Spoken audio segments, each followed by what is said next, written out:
Missy Elliott. Work It on XFM 104.9. Ricky Gervais, Steve Merchant, Karl Pilkington. Educating Ricky? Yeah. Should I do a bit of that? Well, the clues are coming in furious. The answers, I should say. Yeah. So go on then. Oh, this is what... Yeah, Rockbusters is well underway, Carl. Don't worry, you've done your work there. Okay. Right, come on. Right, Educating Ricky. This is my favourite bit now. You're just going to tease us, aren't you, with 3 headlines? If and I'm going to choose one, then we got the other 2 as well. Yeah, that's the way it works, and at the end of it, you learn some stuff. Like I say, I'm struggling a bit with knowledge. Yeah. At last he confesses. Yeah, go on. So the 3 headlines for you to pick from, we've got, first one, we'll have a big fire tomorrow. I got a feeling there's some vegetables involved. Yeah, go on. Maybe. Second one, he's a bit of a nuisance. Okay. Right. And third one, I'll bacon in the morning if you're sick of having me here. Oh, that one. I'll bacon in the morning if you're sick of having me. Right, I'm having that one. That's brilliant. Right, well, it's a saying. Do you know cold shoulder? Giving someone the cold shoulder? Yeah. All right, if you have someone round at your house and, you know, you try to get rid of them and they're hanging around and stuff and you're like, oh, I wish they'd go, I'm tired and that. Well, years ago... when? Literally years ago. Well, ages ago. Sort of, Olden times. I think it said medieval times. Yonks ago then, yonks ago. Yeah, medieval, We're going back quite a bit on this Well, one. you know when you find out these books, why don't you just pop down when it was? Just make a note. I don't think it says all the time. It just sort of says, you know, a few years back. Yeah. Oh. No, it doesn't. Well, never. All right, I'll make an effort next week. Okay. Right? So, it's annoying that, because my girlfriend said to me, just make a note of the time, they'll stop having a go at you. Yeah. Yeah? And I kind of thought, it's all right. Didn't listen. I don't think it matters anyway in this one. We're looking at the saying, right? So it's giving someone a cold shoulder, right? And what it is, right, ages ago, there wasn't enough houses for people. Right. Because there wasn't much money being made. You know, there weren't big businesses. People weren't earning good money like they are now. So there wasn't as many houses, right? So what you ended up getting is like, you know, the rich people having a nice place to live. Oh. And the poor people were like wandering about, you know, looking for places to live and that. And what they ended up doing is they had like, people would go around to the mate's house and say, look, I haven't got anywhere to live. It's a bit cold. Can you let me stay? Right? So they'd go, all right, then you can stay a couple of days. But they ended up staying for like weeks. Yeah. Right? So to sort of get rid of them, what they'd end up doing, they'd be making the dinner, and they'd be making a lovely dinner, like a bit of meat, nice warm meat, and nice veg, gravy. And this happened every time, did it? This is where the saying came from. This is what happened, Rick. This is what happened every time. It was in that vague book. The book of vague sayings and stuff. Right, so they'd be making a nice meal, but what they did, they looked after all the family. But the person who won't go home, they just give them some, like, sort of a cut-off of cold meat. Right. So they'd say, you're giving them the cold shoulder. Meaning... Right. Okay, that's rubbish. Okay, absolute... Carl, why would that necessarily work? Yeah. Why do they always, in every situation when you want to get rid of a lodger, well, still feed him every day, but make the meat lukewarm. So they always leave then. Yeah. Oh, this food's lukewarm. I'm going to become homeless and again, wandering the streets. Hold on, are you giving me the cold shoulder? Yes. Do you want me to leave? Yes, just say leaving. No, I like to do it cryptically. That way, in years to come, someone will have a little saying about it. Well, anyway, that was our bacon in the morning. If you've had enough of meat, we'll leave that. Well, bacon in the morning! Oh, bacon in the morning if you've had enough of me! Come back. What are the others? Just tease us again with the others. We'll come back to those. You've got, he's a bit of a nuisance, and we'll have a big fire tomorrow. Nice, looking forward to that. Interesting. Carl is studying. Okay, what's the next one? What's the educating Ricky? I don't know. See, like I say, I was looking around and there's stuff that is interesting. Right, I was looking on the web. But there's no point. Well, it's just that I found one about... what's the point? About a lad who, 8 years old, but he's still breastfed. Now, I don't know if you can get anything out of that. Is that what his mum said?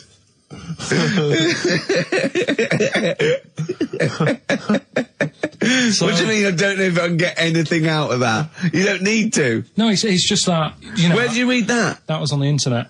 Oh, well, yeah. You're always unspecific when you mention it. It's just it was on the internet. Well, Yeah. I'm trying to think what I put in. I think I put in Y to see if I'd confuse a computer.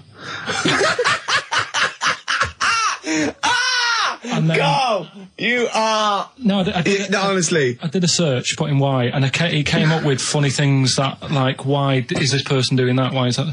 And it had a picture of this 8-year-old lad, sort of, you know, on his mum's nipple, and it was saying, you know, is this healthy? You sure that wasn't asking you that question? What? I put in why? Just to confuse the computer. Like, the computer go, what do you mean? Yeah. Stop it. Yeah. Oh, look, yeah. Last week, I was walking, home with him, and I went, he was saying something stupid, and I went, I've got a competition for next week. Let's do a phone in, and it's called Karl Pilkington, Genius or Fool. Yeah. Right? And he went, no. I went, why not? He went, well, it'd be confusing because they say there's no difference between genius and being a fool. We do though, don't we? No, but it's rubbish, and people say there's a fine line between madness and genius, and, you know, it's a ridiculous soundbite. They don't say there's a fine line between a genius and an idiot. Well, the people who do are idiots. Yeah. So what would you do there, though, just to sort of wrap that little thing up? What would you do? That lad loves his mum's milk. What are you asking me to come up with? No, I'm A just... title for the story? No. It's just what would you do? Right. What do you mean, what would I do? Well, it's causing a bit of a problem in the area, right? What area? In America, I think it was. Oh, America are a problem, are they? George Bush is worried about this kid who's breastfeeding at 8. Imagine it like this, right? Right. No, so Carl, what are you asking me? About this spurious story you saw on the I internet? saw on the internet, there's Yeah. an 8-year-old lad, he likes his mum's milk, Yeah. and it's saying, is this right? Should it No, be it's going not. on? But what What do you want Ricky to do about it? It's not his responsibility. Yeah. No, but the little town that he lives in, they're all causing an uproar, right? Going, this isn't right, you know, I can't let my kid play out in case he's in the garden with his mum getting a bit hungry, right? So, Oh, God. what should they do? Because his mum's saying, well, he likes it, Yeah. and he, you know, what do you do? I don't know the laws. No, but I'm not asking you to sort out the laws. I'm just saying, if you lived in that neighbourhood, what would you say? If you went up to him and said, look, everyone's getting a bit fed up with this, look. I'd say, what would I do? What do you mean, what would I do? what are you asking me? Right, it doesn't matter. No, what are you asking me? What are you asking me and Steve and the I'm public? just saying, say if you live next door to this woman, Yeah. right? The kid's hungry, 8 years old, he's out playing on his bike, and he goes, Mum, I'm getting a bit peckish, and he goes, all right, son. She whops one out, and he starts having his milk, right? You live next door, you're putting your washing out, and you see this going on. You're getting a bit sick of it, because it's gone on for months. 8 years, I assume. Why is it your business? Why are you such a nosy neighbour that you're concerned? What would you do, Carl? Let's turn it back on him. Yeah. What would you do? What's your solution? What would you do? Well, I thought I'd say, right, why are you doing this? And she'd say, because he likes it. And I go, all right then, put it in a bowl first. Genius. And you think that would sort that out? No, because I was thinking about the whole thing, right? And you do that when you're a baby, and everything's all right, innit? Yeah. No one bats an eyelid at a little baby having a bit of milk from its mum's breast, right? Yeah. You'd almost say it was natural. But you grow out of it. It's like you don't see. It got me thinking about things you don't see, and you don't see. Did you put this into a computer? Show me things you don't see. What else don't you see? Well, you don't see like an old man having a Twix. You never. Oh! So what? You know the terrible thing about all this, Steve, is he's right. You don't see an old man eating a I know, Twix. that's a terrible thing. So what they have got, right? They've made old man toffees, haven't they? They've come up with Gervais. Is that a song? Oh, God! You don't see it. No, listen now. So they've got their Werthers, right? Yeah. So, Look at him! You Forget think he's it. giving a lecture teacher at Oxford. It's not going anywhere. No, go on, sorry. Go on. I'm just saying, Right. you grow out of things. Yeah. And the old man, I'm sure when he was a kid, he'd have a Twix. Yeah. Now it doesn't look right, so he's having... It doesn't look right. So... Right. I don't think Werther's originals were specially designed for old people. I think they were sweets that just happened to have been made for years. That's why old people eat them. Yeah. They didn't go, hang on, there's a market here. I've noticed old people aren't eating Twixes. Quick, let's make some old man sweets. But then the little advert, he gives it to his grandson as well, doesn't he? He goes, have a Werther's original. Oh, I think it cuts though before he throws it back in his face and goes, get me a Twix. And a damn curly-whirly, Grandad, you old fool. So other things you don't see, Carl, got any other ones, or you obviously been thinking about this? What confuses you? When you look out your window, what confuses you with the world? What do you walk around going, oh, that's a bit weird?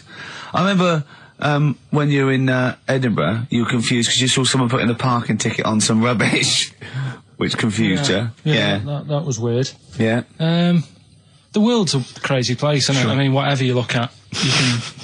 Do you know what I mean? Like what? Like what? Oh, anything. I mean, you could look out the window there and you'll see something. You go, why are they doing that? Yeah. What are they doing that for? Yeah. I'll tell you this, maybe we should bring back White Van Carl. There's some interesting questions this week, Rick. Yeah. We could pull that out of the bag if you're interested. Shall we do that? Just get Carl's take on the world's... Let's do it, views. let's do it. I'll tell you what, we'll do that in a second. Let's have another Educating Ricky, because I think you got sidetracked with your talk of Well, just the other thing on breastfeeding. things you don't see. Look at the way when I went to school, there was 2 kids with them big heads. Now, You don't never see them. Sure. Yeah, but no one else saw them anyway, Carl. It's only you that saw 2 of them, not related, and wouldn't hang around with each other because you think they thought it would be too obvious. Webbed fingers and big heads. That's amazing. And there was a kid with a pigeon chest. So Oh yeah, and the lady with the head like a bag of spuds. Let's not go through these don't wanna again. go It just through that. raises too many questions that can't be answered.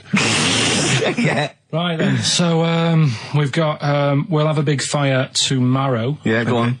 Is that the one you want? Let's go for it. Right. I think this was like round the 1700s. Bluffing. And Just bluffing. Who was the king then? don't know. Go on. But it's about the word bonfire, right? Bonfire. Bonfire. Yeah. Do you know where it comes from? No, go on. No.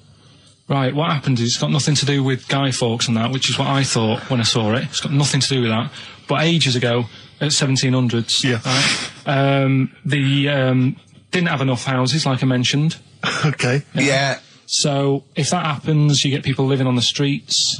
You get diseases, people aren't cleaning properly. So you get more deaths. All right? Yeah. So think about it. You've got all these dead bodies lying around. They're running out of space because there's like, I don't know why they're running out of space, but they haven't got much. I don't know why really. I was going to say they should have just buried them, but there's probably more land back then than now. Think about it. He doesn't need anyone else in the room to have a conversation dialogue. with himself. Yeah, we could leave and we'd come back and he'd go, I've sorted it. Yeah. But anyway, for some reason, They presumably, if it's going to be they burnt them, it's presumably to do that it also kills the parasite or whatever's carrying the parasite on them, as opposed to burying them and not killing the disease. well, yeah. So that's that. There you go. You've worked it out. They piled them up and they turned it into a celebration because there was a lot of fed up people at that time. Is this going to be the word bon, meaning good? No. I'll tell you in a minute. Go on. So you've got all these people who are like going around and like, oh, you know, so and so died the other day, and you know, nearly every week someone they knew was dying. So you can imagine like just constant like being depressed. So and they've got all these bodies lying everywhere. It's like, oh God, what are we going to do? So they said, we're all too fed up at the moment. Said, let's make this a better world. This was 1701 by the time they got together. Yeah. So they said, what we need to do is have a big party. So they said, yeah. Good thinking. See what you're thinking. So they go, right, well, we'll put all the bodies in a big pile. And they're all diseased and that. So they set fire to the bodies. And they said, let's have this as a celebration to remember them by. And, you know, we'll have a drink and that and have a chat. We'll have this big fire going. And it came from bone fire. Ah, right. So Bone it was fire. it was all the bones. Bonfire is bone fire. Yeah. Excellent. Yeah. Yeah. That's interesting. So that's how it came about. Yeah, in the 1700s. Yeah. That was. No, probably. I reckon it was 1600. Probably earlier. I reckon it was the plague. I reckon it came from. But interesting stuff. Interesting Yeah. So stuff. that's. Did you celebrate Bonfire Night? Is that a big celebration for you? Do you like the fireworks? I'm sick of fireworks. I just think they're rubbish. Yeah, I'm not impressed. I've never been impressed by fireworks. Even as a kid, you have to go to like sort of community kind of gatherings with a bonfire and fireworks, and some local vicar or whatever would come out. But I also think the adults think the kids love it, and and if they just got together and said, "Should we go this year?" They'd all go, "No." Yeah, absolutely. Let's not go this year. What would be better is if the vicar had wheeled out like a massive rocket, climbed in, gone last one to the moon as a bender, and then fired himself off. Now that, I'd pay to see. That's a firework display I'd like to see. As it is, it's just rubbish. Oh dear. Yeah. That's your feeling, Carl? Yeah, I'm not keen. No. Sorry, what clue was that? We'll have a big fire tomorrow. Bone marrow. Bone marrow. Genius. Let's play the record. Oh God! Featuring Van Morrison on vocals, that's Them, and Gloria. From the 60s. In fact. Adverts, Carl? All right. Tell you what, why didn't you carry on with your educating Ricky section? I'll have a look on the We'll keep it going, Steve. Yeah, you keep go on then. Right, okay. We've had a few emails. Anyone got it right, Carl? Anyone? Educating Ricky. That's the final one. We got to get that out of the way. We got to get Rockbusters as well, though. We can do that at the end. We can wait. Go on then. But we've only got 5 minutes left. Come on, just do educating Ricky. Right. God. The last one that we haven't done is he's a bit of a nuisance. Go on then. Again, not really that interesting. Thanks. No, like again, I spoke to you in the week, and I had much better things. Like when I tell you about Brian Blessed climbing Everest, and for some reason it made him it played havoc with his belly, and he followed through, and he had to clean up. Shut himself. Yeah, using ice and snow. Why are you telling me that Brian Blessed? In what way is telling me that Brian Blessed shit himself once in any way educational? Because I was saying how he was climbing Everest, right? Right. I give it to him. He's an actor and that, but he gave that a go. Yeah. Right. It played. What's the point of that? You'd say, wouldn't you? You'd say, God, he's He's so he's all right. Me doing a boxing match for no reason is rubbish, but him climbing Everest and shitting himself, he did that. It's commendable. Right, and he's only going to go and do it again. He's going to climb it again. Yeah, but he might not shit himself this time. Yeah, but what's the point in going? Nothing's changed up there. Yeah, good point. Yeah, Should been. Well, it has. They've probably cleared it up by now. Like, but it's slip on it. I can't even be bothered telling you this one because. Come on, just honest, do it. Or do it now. Steve, how we doing? Look, no, never mind that. Look, just tell me what that means. Oh, he's a nuisance. Oh, this is so annoying, Carl. I'm going to go mental. Right, talk. Right. Listen, I'm just putting this in here, right? Right, nuisance is a bit of a nuisance. Yeah. Apparently, the old fella who used to hang people. 1700s. Yeah. He used to be able to tell somebody's weight just by looking at them. Right? That's a bit of a bonus fact. We'll be the judge of that. The thing that I wanted to tell you is money for old rope. Do you know what I'm saying? I can't even be bothered. Yes, you're going to tell me now. Come on, Carl. Right, I mean it. Basically, money for old rope came from the...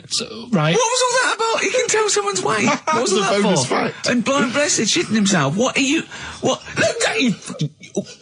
No, tell me that now. You nearly made me swear then. I'm getting really annoyed. I'm getting really annoyed now. Tell me this back, Carl, or I'm going to go mental. Come on, Carl. Time's running out. Not that people, years ago, when people used to be hung, right? Right. If you didn't like the person who's been hung, you'd go, God, I really don't like him. And so you never forget the time. Because if they're being hung, we take that as read. Yeah. So they never forget afterwards to get the hangman to get the rope and to cut it up into little pieces, and he'd sell them. He'd sell the little pieces of rope to people. See, Carl, that's the most interesting thing, if it's true, that you've come up with. Right, okay. And so so they sell the rope? They sell the rope, and it's money for old rope. Money for old rope? Meaning, like, God, it's easy to make money, all they have to do is cut it up and sell it. I'm cynical. I'm not so convinced. Listen, we're really tight. We haven't even got time for a last track. We've got an ad break and we've got to give out... Okay, give the answers then. This is ridiculous. So... Karl Pilkington. Indeed. Genius Karl Pilkington, as Heat magazine said. Really? Is that what he's referred to now? Yeah, yeah. Genius. Saying about people tune in just to hear his games, such as Educating Ricky. Have you got some Educating Ricky for me? Got some education. I need some education, Karl. I desperately need some education. I want to learn about Chinese kids that are born hairier than average. I want to hear about deaf girls that can hear after their mum hits their head against a wall. These are the things I need to know. I mean, I don't wish to be disrespectful. He doesn't look like a genius. He doesn't look like a genius. But then I don't know what a genius looks like. Exactly. So, Steve. you know, I don't want to be an Look at Einstein. Yeah. Yeah. His mum thought he was mental as a child. Where'd you get that information from? That was in the Einstein book. Well, it was in the Einstein book, then it's truly true. Which Einstein book is that? His Theory of Relativity? The big book of Einstein stuff. Oh, yeah. Yeah, the big bumper book of Einstein stuff. It's for a coach trip, and you have to fill in E equals MC1 squared, 2 fish, or 3 hello, and then it's multiple choice, and you fill it. It's great. Did his mum think, A, he was a genius, B, mental? Most people go for A, but it is in fact B. She thought he was mental at the age of 28. Oh, Karl, you never let me down. You never let me down. So have you got Educating Ricky for me? We've got Educating Ricky coming up. Karl Pilkington in the chair now. The talked about, the acclaimed Educating Ricky. Right, well, just in case anyone's new, doesn't normally listen. Yeah. Basically, I'm Educating Ricky. Yeah. Do a bit of research in a week, find stuff, news, history, anything that's interesting. 3 stories, I give them a nice little headline. You take your pick. Yeah. Between now and 3, you're going to learn 3 things. Yeah? Yeah. So, the headlines are, I'll be no buying one of them. Give us that again. I'll be no buying one of them. Nice, okay. Yeah. We've also got hippopotamus. Okay. Okay. And can you believe it? Can you believe it? Well, I'm going to go for hippopotamus. Hippopotamus? Hippopotamus. Right, well, this one, it's... I'm not going to take the credit here. I heard Christian talking about this on breakfast, right? Because it's a good story that happened. Basically, I don't know if I told you about it last week when we were having our spaghetti.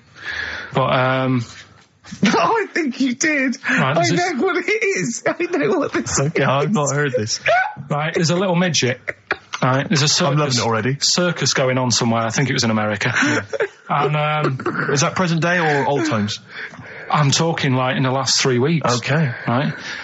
Little midget. Circus, really packed out show. People are loving it. Right, Steve, you asked the same question I did. I know. So there's a little midget jumping up and down on a trampoline. What circus is this? Right. I'd pay good money to see it. So everyone's clapping, and he's getting carried away. Because he can't believe they're loving it. I didn't know they'd like a little person on a trampoline, but they love me. But you know what it's like when, if there's a crowd of people sort of encouraging you to sort of go higher and stuff. Yeah. And I'm sure he knew it was getting out of hand. But he was jumping and he was coming down the road going higher, and he's going really high in the air, right? So he's doing this, crowd are clapping. There's a hippo, right, just sat next to the trampoline, getting ready to come on and do his act. Oh, right, I thought he was in the audience. There's a hippo getting ready to do his act, Steve.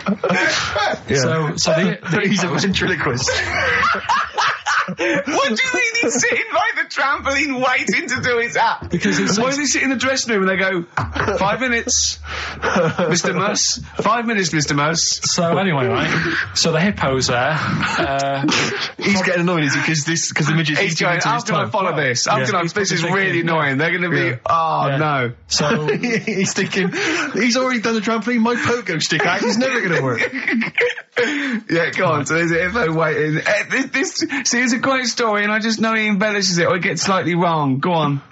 So there's a midget jumping up and down. The hippo's getting annoyed. The crowd are going mad. The midget's loving it. Can't believe his luck. Although you think he probably knows he's dicing with danger. Yeah. So next thing you know, they're all saying higher, higher. He gives it one big, heavy sort of landing on the trampoline. goes really high, but goes off at a funny angle. Oh. Hypotenuse. Okay. Yeah. And sort of flies up. Hypotenuse! Sure. Flies off at a funny angle. Oh, dear. Hippo's there, swallows him whole. Crowd are clapping, thinking that's why the hippo was waiting there. Rubbish. Rubbish. It's not rubbish though. But no, maybe there was an accident in a circus with a midget and a hippo, but at no point was this hippo waiting to go on going, come on. The midget flew off at hypotenuse and landed in the hippo's mouth and was swallowed whole. This is what you embellish it. That is great. And what's I that? have to say though, Rick, when I heard midget, trampoline, hippopotamus, I was thinking accident waiting to happen. Yeah. So... Yeah, maybe. I mean, it is that you should never put those three together. Never. It's a recipe for disaster. Everyone knows that. Midget, trampoline, hippopotamus. Are you mental? You're asking for trouble. Well, you know when he told me it, he said, and the midget. He didn't mention the hippopotamus, and he said the midget went on, and soon he fell off, and the hippo ate him.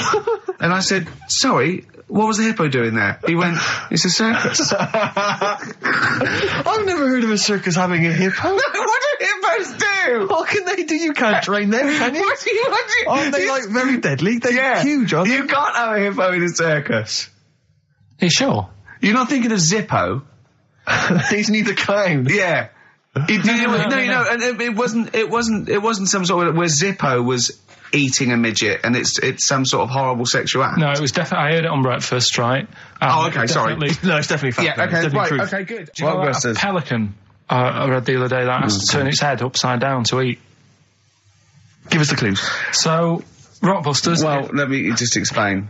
A bird has a gullet, an esophagus and a gullet is all in one thing. It hasn't got peristalsis, which is the movement that we have that can make food. So a bird can only rely on gravity. Yeah. So it has to have its head up and has to shake. It can't eat. You were going to say that, weren't you, Carl? Yeah. Yeah. Educating Ricky, part 2. Right, what's the clues left? Well, we've got left the headlines. I'll be no buying one of them. Yeah. And we've also got chicken. You believe it? Chicken. You believe it? So they're the two that are left. Which one's you going for? Chicken. You believe it is not that picture, is it? That we saw. Which picture? The bloke with the... No. Right, okay. God, that was bad. Right, okay. So... I just better explain we that. We can't really discuss this on air, can we? Well, we can. Steve brought in, Carl, the best book ever, which is, what is it? I found it when I was moving house. It's an FHM publication, and it's kind of like lots of grotesque pictures and stories, and like a book of freaks and weirdos and... And Carl opened it, and the first one was like... At the back. At the back. Well, you couldn't believe your luck, could you? What was it? What was number 50? A bloke with two heads. And he said, what's number 1? Yeah. And then number 6, there's a bloke who's a squid or something. Octopus. Yeah. Yeah. He's loving it. At number 1, he said, well, it's just a fella under a rock. And I went, oh no, read on, I think I know about this. And it's the fella that was found, he caused a landslide while having sex with a chicken. And they pulled him up and there he is, the chicken. Right, so Carl could not believe his luck. So it's not that. Chicken, you believe it? I love that one. You're then. going for that one? Yeah. Right, well, we've talked a lot on the show about... We've talked a lot on the show. Yeah. About animals without heads. We haven't! We haven't! We talked about cockroaches could live without a head for 7 days. Yeah, we've talked about that. And then, of course, there was the well-known one about the fellow who had his head cut off, and he blinked. He said to his mate, "Count how many times I blink when my head comes off." Yeah, when you told it to me, you said his head came off, and he said, as his head was in the basket, he said, "Quick, count how many times I blink." And it was Nick Frost that had to go, "No, Carl, no, he said it before." I went, and that was lovely. So yeah, we've talked quite a lot about things heads coming off. Go on then. Well, this one, right? Back in 1945. You looked it up the date. It's got a specific date. Wow. Mate Jonathan sent this one. You know him as well. Lad at the BBC, right? He emailed this one in. So thanks for that. Chicken. It's called Mike. There's a chicken called... Sorry, I missed a bit there. There's a chicken called Mike. Chicken called Mike. Okay. Right? Yeah. Well, what happened was, it was living on a farm, right? Loads of chickens knocking about, and the owner of the farm is like, you know, getting ready for tea, and his wife says, go out and get a fresh chicken, because my mum's coming round. So he thinks, well, I want to get a good one in, because I want to impress her, because back then, even then, they wanted to impress the mother-in-law and that. So they said, all right, I'll just nip out and get one. So he sees Mike, chicken, running around. Is this during the war or after the war? 1945, I'd say that was after. No, it ended, well... It ended in 1945. Yeah, September, go on. So, chicken's running about, he thinks that one, that looks alright, I'll have that one. Mikey. So he picks it up, and he cuts his head off. Oh. Puts it on the block, cuts his head off, runs about a bit, like they do. He thinks it'll stop in a minute, keeps running about. Oh, what's going on here? Right? He's now like chasing the chicken without an head. Yeah. He's saying he should die in a minute. Anyway, doesn't die. Chicken's walking around with no head. Lives for 18 months. Yeah. Chicken with no head. Yeah. What do you think of that? Well, I'll tell you, I've heard this story before, Rick, and the explanation, as I understand it, was that certain vital cords, spinal cords, weren't severed when the head came off. So that was why it continued to live. Yep. I don't know if that sounds plausible. It's fine. Absolutely fine. How did it take on protein and energy? The fella who owned it, he said, well, hang on a minute. He said, I could kill it now. But I've got a wonder chicken here. But he's thinking, it must really want to live. Sure. Right? If it survived that, I've got something here. Yeah. So what he does, he gets a little eye droplet thing that he used to use on it. Obviously not anymore. Right? And he filled it with grain and water, and it had a big hole in its neck where its head used to be. And he incredibly. And he dropped. You know what? I mean, that is possible. Then, if it, without infection, without infection, if he's taking on things, it is possible, right? Why? Why what? Why did he do it? How cruel is that? I mean, that was not cruel, because the chicken obviously, He said if he thought it was a bit fed up, he would have killed it. He said, but it was running around quite happy. Well, it wasn't fed up at all, because it had no brain. Well. What do you mean, wow? I'm just saying what... It was nothing. It was just sinew and nerves and electrical impulses breaking down energies, right? That's all it was. It didn't have a brain. So it was... But I'm worried about the psychology of keeping a pet without a head. I'm worried more about what the farmer was thinking than the chicken. I tell you this, the question I'm asking is, was the mother-in-law impressed? I mean, that's why he set out to chop Mike's head off. This is lovely, but it's just the head. Well, you don't kill a chicken like that all at once. I thought we were having chicken for dinner. Come and look at this, running around the yard. Yeah. Oh, dear. So, there you go, you've learned something there. Yeah, I have learned something. Yeah? Yeah. So... one more. That farmer, I've learned that farmer was very strange indeed. Yeah. There you go. I have to say, to be fair to Karl, I have a feeling when I read it, the reason he kept it alive was as a novelty. He got charged people to come and see the incredible headless chicken called Mike. Right. So, here we are. That's great. So, tune, Steve? Educating Ricky, right, number 3. Final one. You've had hippopotamus. You had chicken, you believe it.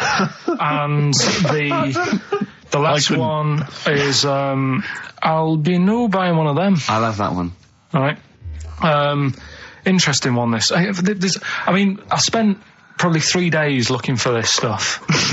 Right? And another one that I came across, right? And I was going to use... What a great life you've got! I was just, going on the internet and that. And I also, looking magazines, found a story about a bloke who... I don't know, he was messing about with a chainsaw and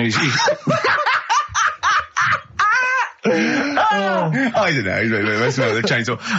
He was juggling a midget and, whilst taking his alligator for a walk. And, go on. And his arm, come off, right? Come off? What do you mean his arm come off? The chainsaw took it off. Yeah, so okay. It's like, Again, anyway, he's going, oh no. Oh. So, there's a picture of him on an exercise bike, sort of just with a little stump sort of balancing, but he's getting on with his life, he's happy and everything, everything's fine, he's not complaining, it's his own fault, he's got no one to blame, right? So anyway, he goes to the doctors, and the doctor said, I can do something there. So he goes, well, it's alright, I'm getting by alright, don't worry about it. And he goes, no, we've got an arm in, right? We can attach that a real arm from someone who's, I think, they'd passed away or lost an arm or something.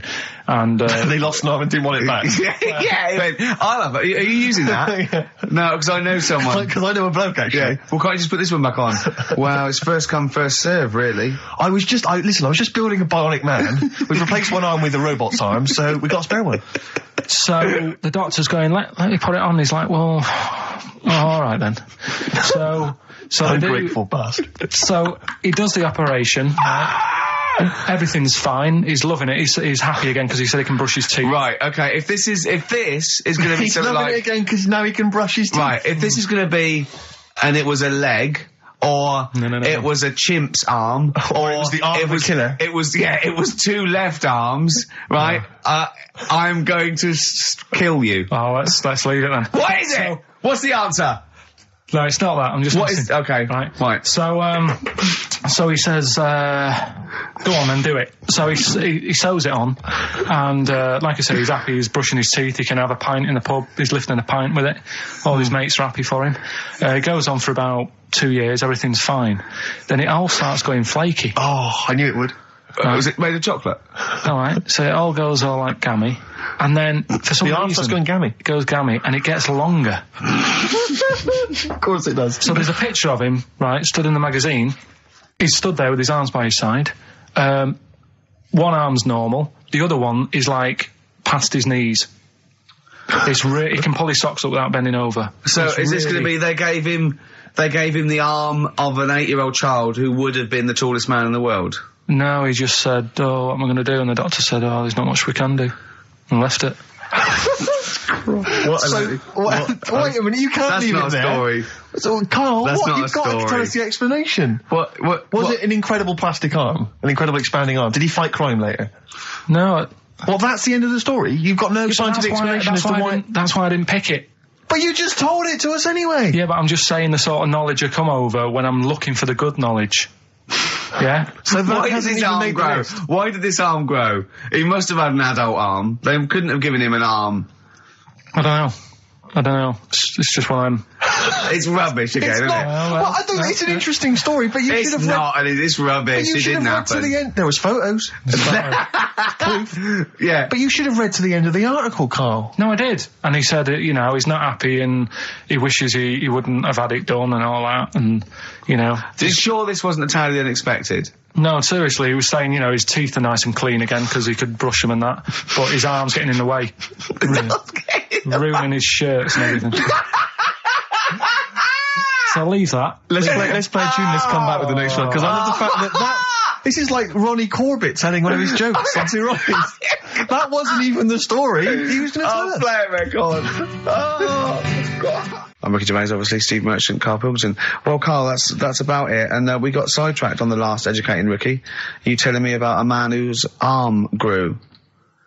Well, something went wrong. I'm not saying it grew. Just saying. What? The rest of him shrunk? It went long. It went long. What, is that growing? What do you mean it went long? Did it grow, or what? Did it come loose? That's what I was thinking.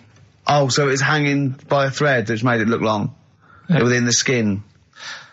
It's like how you can stretch a pair of tights if something is too heavy. Arms are very much like tights. The one that we didn't get round to on Educating Ricky was, I'll be no buying one of them. Go on. Are you familiar with the saying white elephant? Something is a white elephant.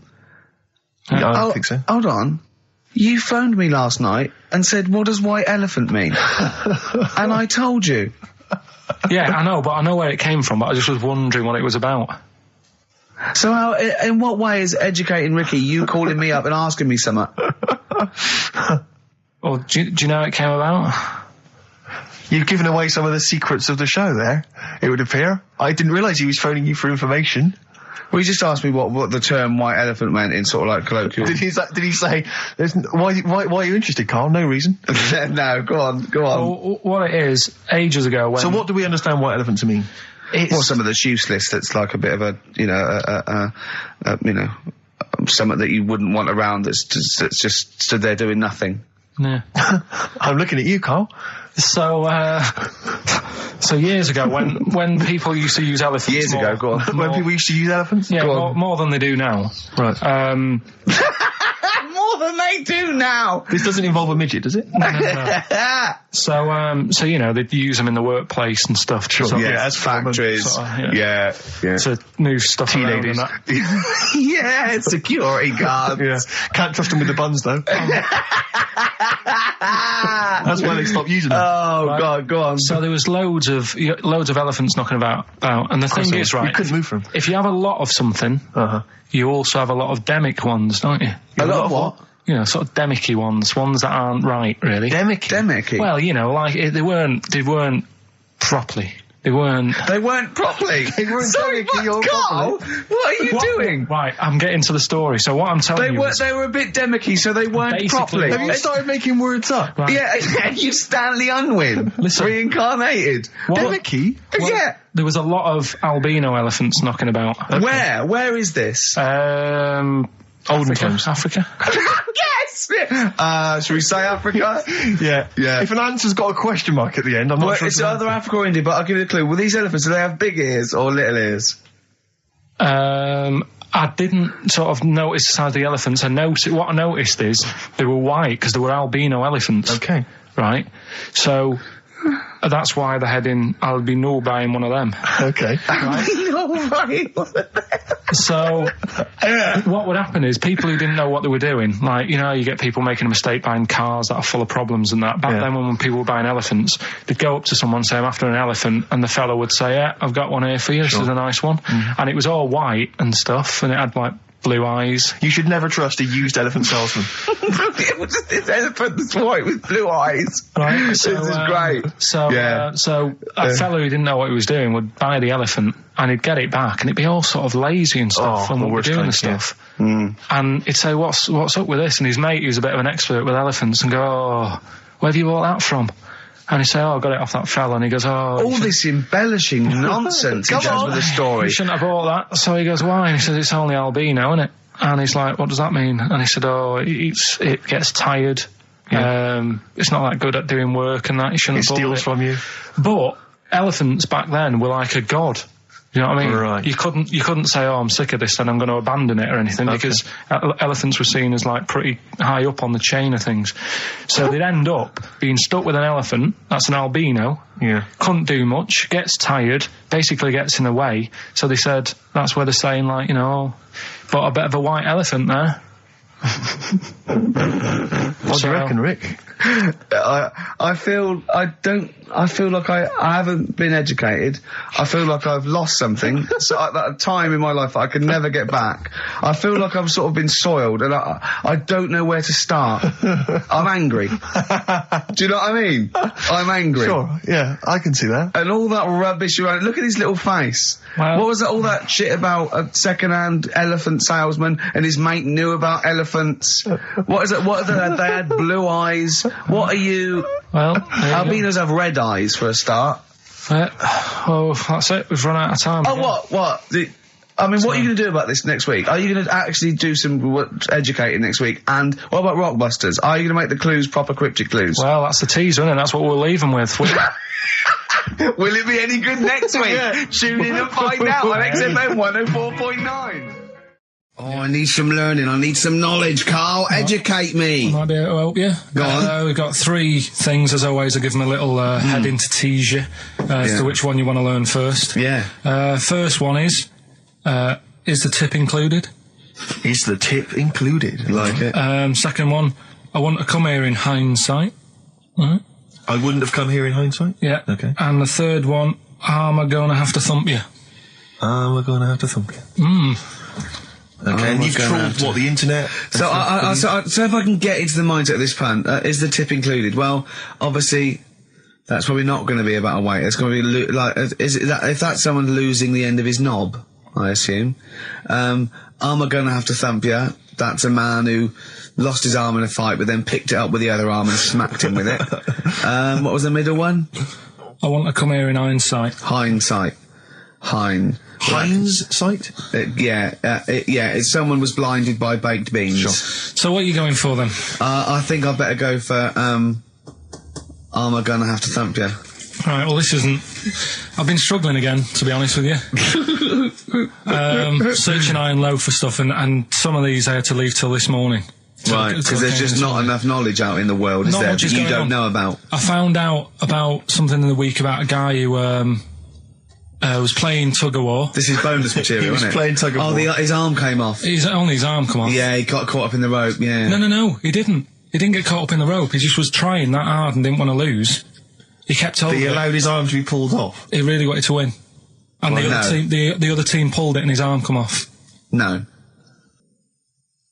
Well, I don't know who to believe. Well, think about it. If he's gripping, yeah. As soon as there's tension, like the arm coming out of the socket, the hand might release. I think his arm got caught up in the rope. And so it was involuntary, as opposed to him going, well, my arm's coming off, but I'm not going to lose this. You might be right. That's the fact. That's a bonus. That's a bonus fact. Yeah, well, that's educated me. Well, a man lost his arm. Oh, interesting. Go on. I'm gonna have to thump you. Yeah. Do you know the saying, shut your face? Yeah, I've heard the well-known Shakespeare, innit? Yeah. Do you know how it came about? No, Joe Dolce. No, go on. It's ages ago. Oh yeah, literally. Like knights who wore armour. Okay. That's armour gonna have to thump you. That's how it came about. Okay, armour. They wore all the stuff and they had the helmet, and say if they're guarding something at night, stood outside a castle or something, yeah. And there's probably going to be two of them, right? So they stood there talking and that, and talking about stuff, and the future, medieval stuff. One of them was like, "Oh, we should shut up. You know, I've been stood here for hours," and he's going on and on. Yeah, sure. So he'd say, "Shut your face," meaning, shut the guard down on your helmet, the visor, and I can't hear you then. So shut your face. Shut your face. And that's how it came about. Well, I suppose it would be interesting if I could just rely on it. I'm not sure it's true. I know. I just never know. It needs to be corroborated. It's like, I don't know where he got it from, but anything via Karl is precarious. Yeah, I mean, I feel like maybe you should give us your sources next time. You know, tell us where you got this information from. Got it off the internet. Yeah, but where on the internet? I can't remember where that one was. I mean, I always go through like the news pages and stuff, and this news should be updated because they've only reached the 17th century, which was last week with people eating tomatoes off lead plates. Then I look at news and there was stuff about a woman who was in a shop and she, I don't know, they had some workmen in doing the shop up, and they had some wood glue left out, and she asked for some pear juice, and then the guy went and thought the glue in the thing was the pear juice, and she went and drank that. But that's not really news. No. So I thought, well, we're not having that. I wish you hadn't told us. There was one about... So there's some poor woman now whose tiles have fallen off because she tried to put them up with pear juice. Yeah. See, that's the danger of mixing up pear juice with toxic glue. Yeah. Your wallpaper and your tiles and everything just fall down. There's also... Be careful, everyone. Be careful. There's something about kids having hamburgers, it makes them fat. Hold on. What? Having food with high fat content can make you put on weight? Yeah. Don't believe it. You're an idiot. What's the next one? Well, no, let's play tune. You've still got to come. You've still got I Want to Come Here in Hindsight, and you've still got Is the Tip Included, but we've got a bit of... Carl just said to me, here's something. You can't hold your breath to death. Have you tried it, Carl? It's just another little lesson. There's someone here who's in a really low ebb. They've been listening to a show, they were going to commit suicide. They just start holding their breath and they go, oh, screw it. Have I told you that programme about the scorpion? How they all help each other out? Right. Scorpions all help each other out? No, this is brilliant, right? Somewhere in the desert. Okay. There's these little... In the desert. It's like these little monkeys that are underground or something. And there's holes. Is this Beneath the Planet of the Apes? The fourth in the series. Are they talking Oh, apes? forget it, actually. No, and you've got it wrong anyway. They're not monkeys. There's little monkeys under the goose. What are they doing then? They're toiling into underground mines. They're lizards, if you remember. And the lizard goes to sleep. When the bloke comes along, you've told this. We've done it. All right. Monkey from monkey. That's what happens in his mind. From lizard to monkey. Oh, evolution would have been so much easier if Carl was around. Turn into a monkey. I'm fed up with a lizard. Just promise me once again, Carl. I've asked you before. Promise me you'll never have children. Go on, right, okay. Right, what are you having? What are they again? Is the tip included? Yeah, go on, that one. Right. In Turkey... Nice. It's not, actually. That's where I went, and there was them little fellas after Suzanne in the kitchen. What? What do you mean? We went to Turkey. You went to Turkey and there were some little fellas. Well, they had quite a few sort of midgets working in the kitchen. Why? Is it a theme? No, was it a theme holiday? I don't know. Might get them cheaper or something. Was it... So they were get working, them cheaper? They were working in the kitchen, and one of them fancied Suzanne and kept sort of eyeing her up, and she was winding me up saying, "Oh, not eyeing up and down, just eyeing her up." Yeah. Anyway, no. So what was she doing in the kitchen? No, it's like a pick what you want to eat type buffet, but you have people clearing the tables and that ready for you to come along. Are they low tables? And you know, he was just keeping an eye on her. What did he say though? Was he It was Turkish, so I don't know what he was saying. But he was a little fella, yeah. Did he? What do you mean a little fella? What do you mean little fella? Sort of dwarf-like. What do you mean dwarf-like? He had magic powers, or he was 4 foot? No, what do you mean, Carl? A little bloke, just like a normal bloke, but small. If you stood him in the desert, you wouldn't know. But he'd be hot at first. Right, Carl. You should watch out for the monkeys. Yeah, underground. There's underground monkeys. Look, you can't just say there was a little midget fella who was eyeing up my girlfriend and then leave it. What do you mean? What was happening? This is a story to us. This is much more interesting to us than, and she was deaf, right, and she hit her head. That's much more interesting. I don't understand how it manifested itself. Did he come over and say something? No, do you know when it's like girls know, don't they, when someone fancies them? What do you mean there was lots of them as well? Do they? That's worth knowing. Listen, right, come on, right. So you went to this holiday, yeah? Yeah. And you went into the dining room or something? Yeah, downstairs. And you looked over. You thought, this is odd, there's no one serving. Yeah, and they go, wait a minute. Hold on, you looked down and there was a little waiter. There was loads of them running around busy. Why though? Why did they get summer? What do you mean? Because it was loads of them. summer. They had more of them They on. come out in summer. What do you mean they had more? What do you mean? Because it's busy, isn't it? Well, no, but they hibernate in the Why winter. were they all midgets? I don't know, maybe it doesn't heat stunt your growth or something. No! Well, they just happened to, maybe it was a thing that they did for tourists or something, I don't know. I just got on with my meal. It was a holiday, do you know what I mean? God. Right, So it's a midget serving. I'm not going to ask any questions. Right, okay, yeah. So they're all little fellas running around, and this one always was like, you know, oh, do you want a new serviette? You know what I mean? Going out of his way to sort of... for turning on the charm. Yeah, he was going out of his way. The others weren't. Right. I think what was happening is he'd been working with Santa all the winter. Yeah. This is a little summer break. This one was your waiter, and so he was being polite to you. Maybe. But what did Suzanne say then? Well, she was using it to wind me up. What was she saying? Oh, just like, you know, look he may be small, but he's built like a... Yeah, he's all man. So... Were you jealous of a midget then? You were jealous of him? It is a bit annoying, isn't it? Why? It wouldn't bother me as much now, because I've been with her for ages. Right. But at the time, that might have been one of our first holidays, and it's like... You don't want to be what's going on? I paid for this holiday. Yeah. And then you get off with a midget? Yeah. Oh. So anyway... But it doesn't matter, because you got chatted up by a bearded lady. So. Yeah. Tell you what, no, that's got nothing to do with that. What were you going to say? What were you going to say? I was going to say the hotel was half board, and maybe... Oh, right. I thought you were going to say it's just one of her shortcomings. So listen, right? Play a record. Right. Badly drawn boy, born again. Right, just get this educating Ricky out of the way. So, Turkey, yeah. So what is this again? It's educating Ricky, is the tip included. Right. Apparently a fellow was on holiday in Turkey. He's just having a normal holiday. Weather's good. You know, he's having a good time. Waiters are all normal height. Yeah. He's having his meal. He hears a load of screaming going on in the kitchen. No. Has his girlfriend wandered in there? And they do, with a stepladder.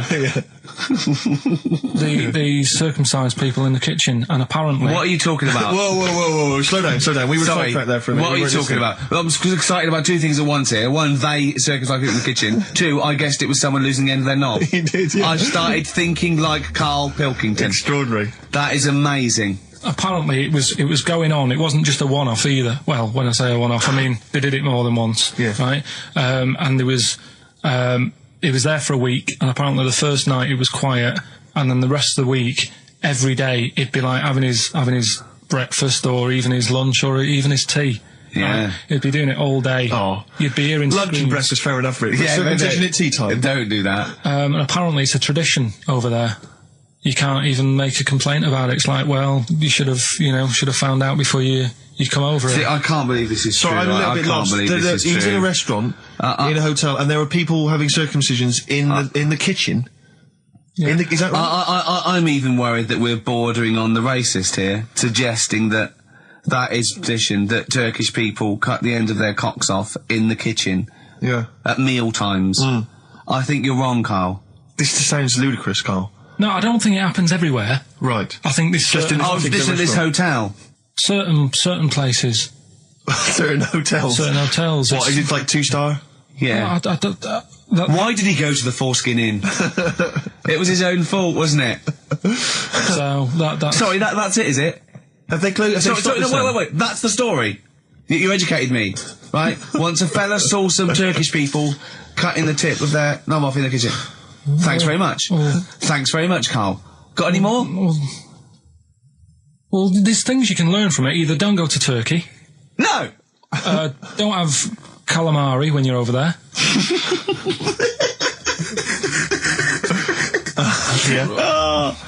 Karl, you've done it again. Well... You too. I love that one. On XFM 104.9. I'm Ricky Gervais, Steve Merchant, Karl. Okay, Karl, one more. Can't we just... Don't get the just because so far you've come up with nothing. What's the last one? Give us the teaser clue again. It was, I want to come here in hindsight. I wouldn't have come here in hindsight. Yeah. Right, give me some education. This will be the thing that teaches me something. I can feel it in my bones. Come on. There's a kid in Kenya. He was messing about with some beans. Magic. We guessed that as well. You did, yeah. He's fed up because we've guessed his puns, I think. He put one of them in his ear. Yeah. The mum or the dad said, what have you done that for, or whatever. Yeah. So I'll have to take you to the doctors now. So they took the kid to the doctors, and the doctor said, he said, I can get that out, I can sort that out for you. So he took it out, and the doctor said, right, that's £3.50. And the dad said, I've only got £2.70 on me. And the doctor said, right, well, and he put the bean back in his kid's ear.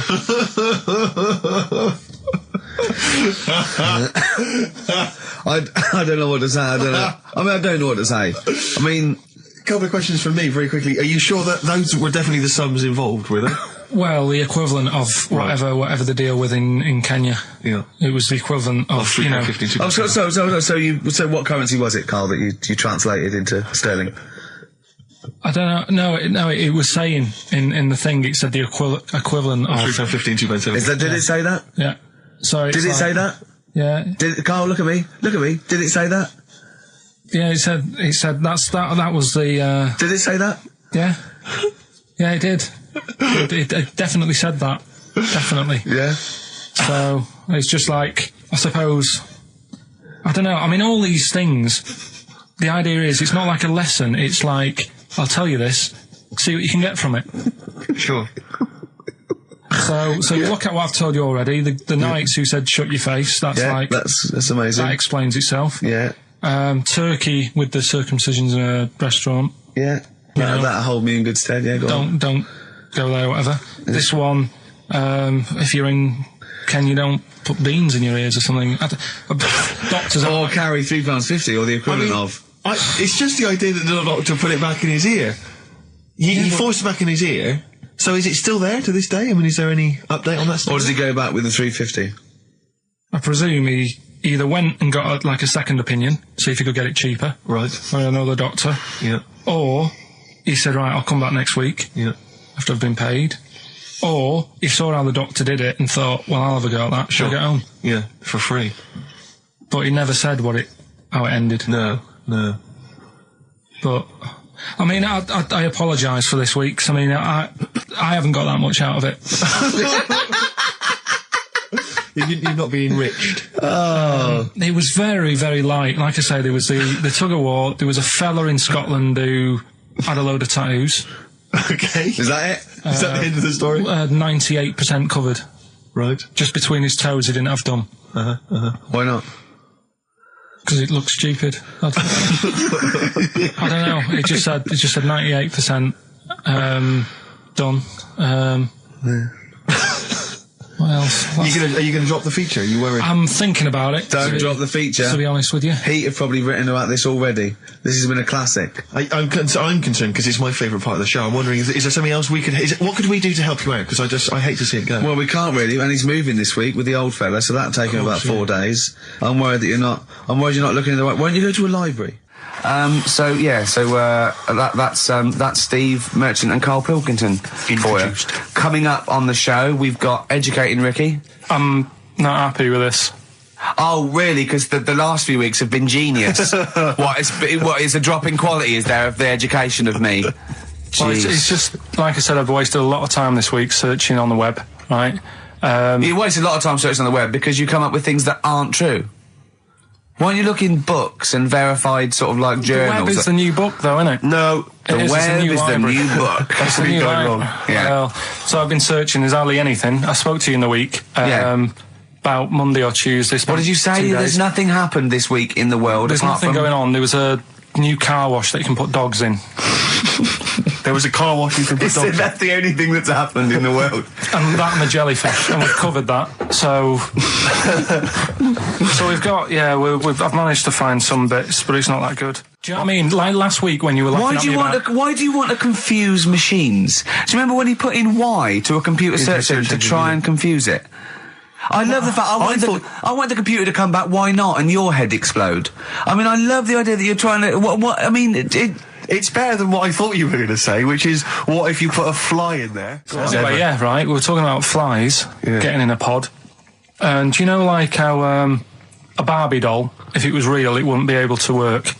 Do you know what I mean? A Barbie doll, if a woman had the proportions, she wouldn't be able to tie her shoelaces up and stuff because her legs are too long for her back and all that. Flies, scientists can't work out how they fly. It's a bee. It's a bee, not a fly. No, a fly as well. No. A fly is, apparently its body is like too big for its wings, and they still can't work it out. Yeah. How it flies. Which in your mind says what? Something spooky going on? They have worked it out. It's the fact that what they do, the wing actually beats a ridiculous about 150 times a second, so it displaces air. Yeah. So they have. I know what you mean. It's incredible that it can fly because it's got such small wings. Yeah. All right. And it's a bee, not a fly. So, yeah, but other than that, good point. Bowie. Another classic. Be My Wife off the Low album, David Bowie. Carl, come on then. Right. I need some education. It's Rockbusters. I know, but I need education. I need some education. I know you're telling us, but we've promised the Rockbusters. Educating Ricky, I will be ditching before Christmas. Why? It will be going. Why? Because there's nothing out there. It's just struggling. We have still got Educating Ricky. Go on, let's have one. No, I'll give you the titles. Give me the titles, yeah, go on, yeah. Right, you've got 3 bits of info that's gone on in the world, or possibly sort of information. Older times. Never go further back than the 17th century, do we? Well, no, let's make it clearer. There's 3 bits of information that people have put on the net. Whether or not they're true, different issue. And that he still gets it a little bit wrong in translation, and sort of adds bits to it.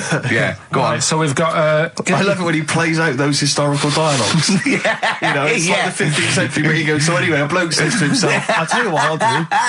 So the horse isn't happy. Yeah, go on. Right, so the 3 that you've got to pick from, you've got Get Your Kit On, We're Off Down the Butchers. Let's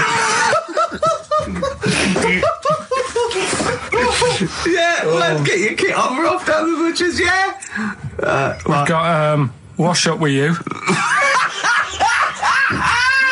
Wash up with you. Wash up with you! Ah! Yeah! And the last one I couldn't really think of a good title for, so it's just, why don't they just get a diary or some paper or something? Oh, play a record! We've got to make this into a book. This has got to be a book made for Christmas. God. Chapter headings. Wash up. Oasis, Live Forever on XFM 104.9.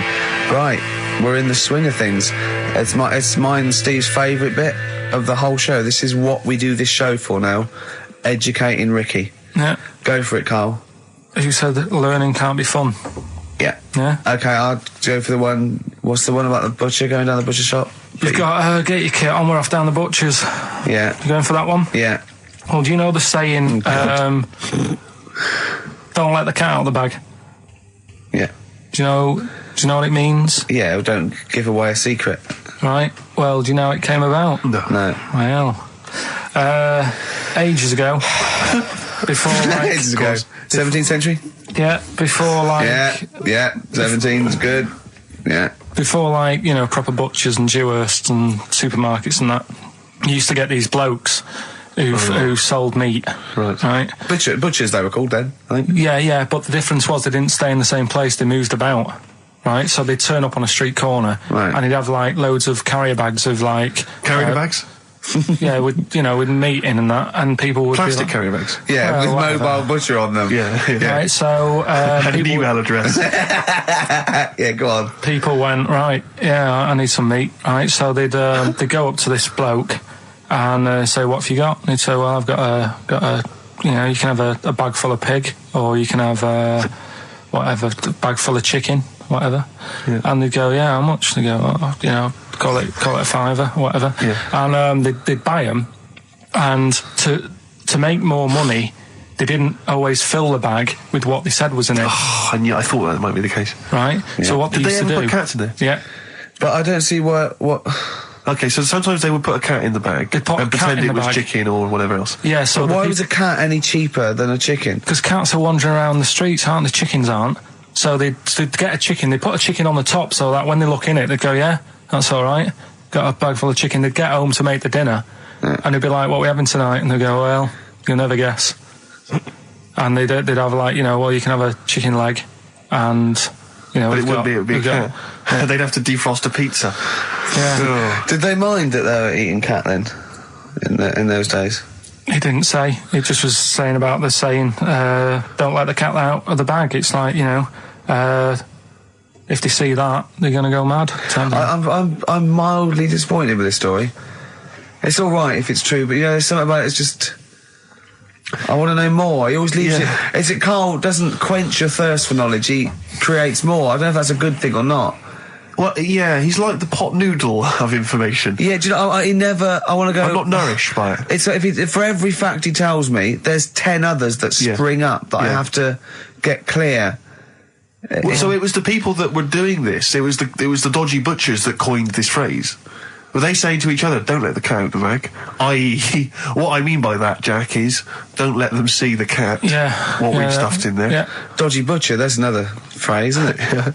So that's the first one. Is that a euphemism, or is it dodgy butcher? As his meat delivered round the back. Sure. So that's that one. So let's get your kit on. What does that mean? It's a euphemism for homosexuality. Okay. And meat, presumably, in that means different things. It doesn't. It's a word that is also a male bird. Would it mean chicken or cat necessarily in that context? Or well, I suppose it could. Yeah. Carl's look at him. Carl looks at you like a cat. Yeah. Whenever we leave him behind, if we don't talk like straight at him and let him see our lips moving, and it's, you know, monosyllabic and very slow. Look, he's lost in that conversation there. He just drifted off, didn't you, Carl?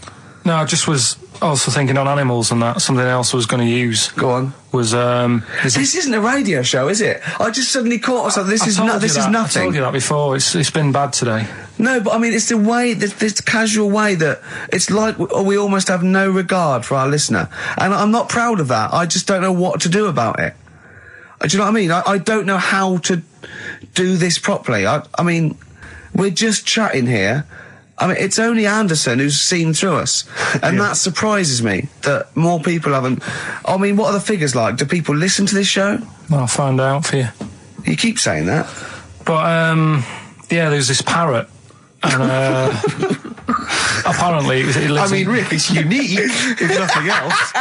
I mean, when you wake up with Woken Tomorrow, you're not even going to hear him start a line with there was this parrot. Go on, there was this parrot, yeah, go on. And it can talk and that. Someone's obviously, taught it how to speak and that. And, it flew away. And it's living in this church. Right? And, people are at the church doing hymns and that. And then Trouble's brewing. In between the hymns. That parrot was owned by an old miner who used to swear a lot. Yeah. Well, then the vicar is going to be really annoyed. That vicar, that vicar's going to go on. I just hope it stays quiet, Rick, during the vicar's sermons. Yeah, go on. Have you read it? No, go on. Have you read it? No, because that's what happens, right? Go on, tell us, Carl. During the hymns, it's sort of effing and jeffing and stuff. Effing and jeffing? Yeah. And everyone's like going, oh, it's quite funny, really, it doesn't know what it's doing. Everyone's having a laugh. Yeah. But it's causing a havoc at funerals. When did this happen? Not years ago. John was a much-loved man. He was a wanker! Yeah. So anyway, that was another story. What can you say about Uncle John? Bollocks.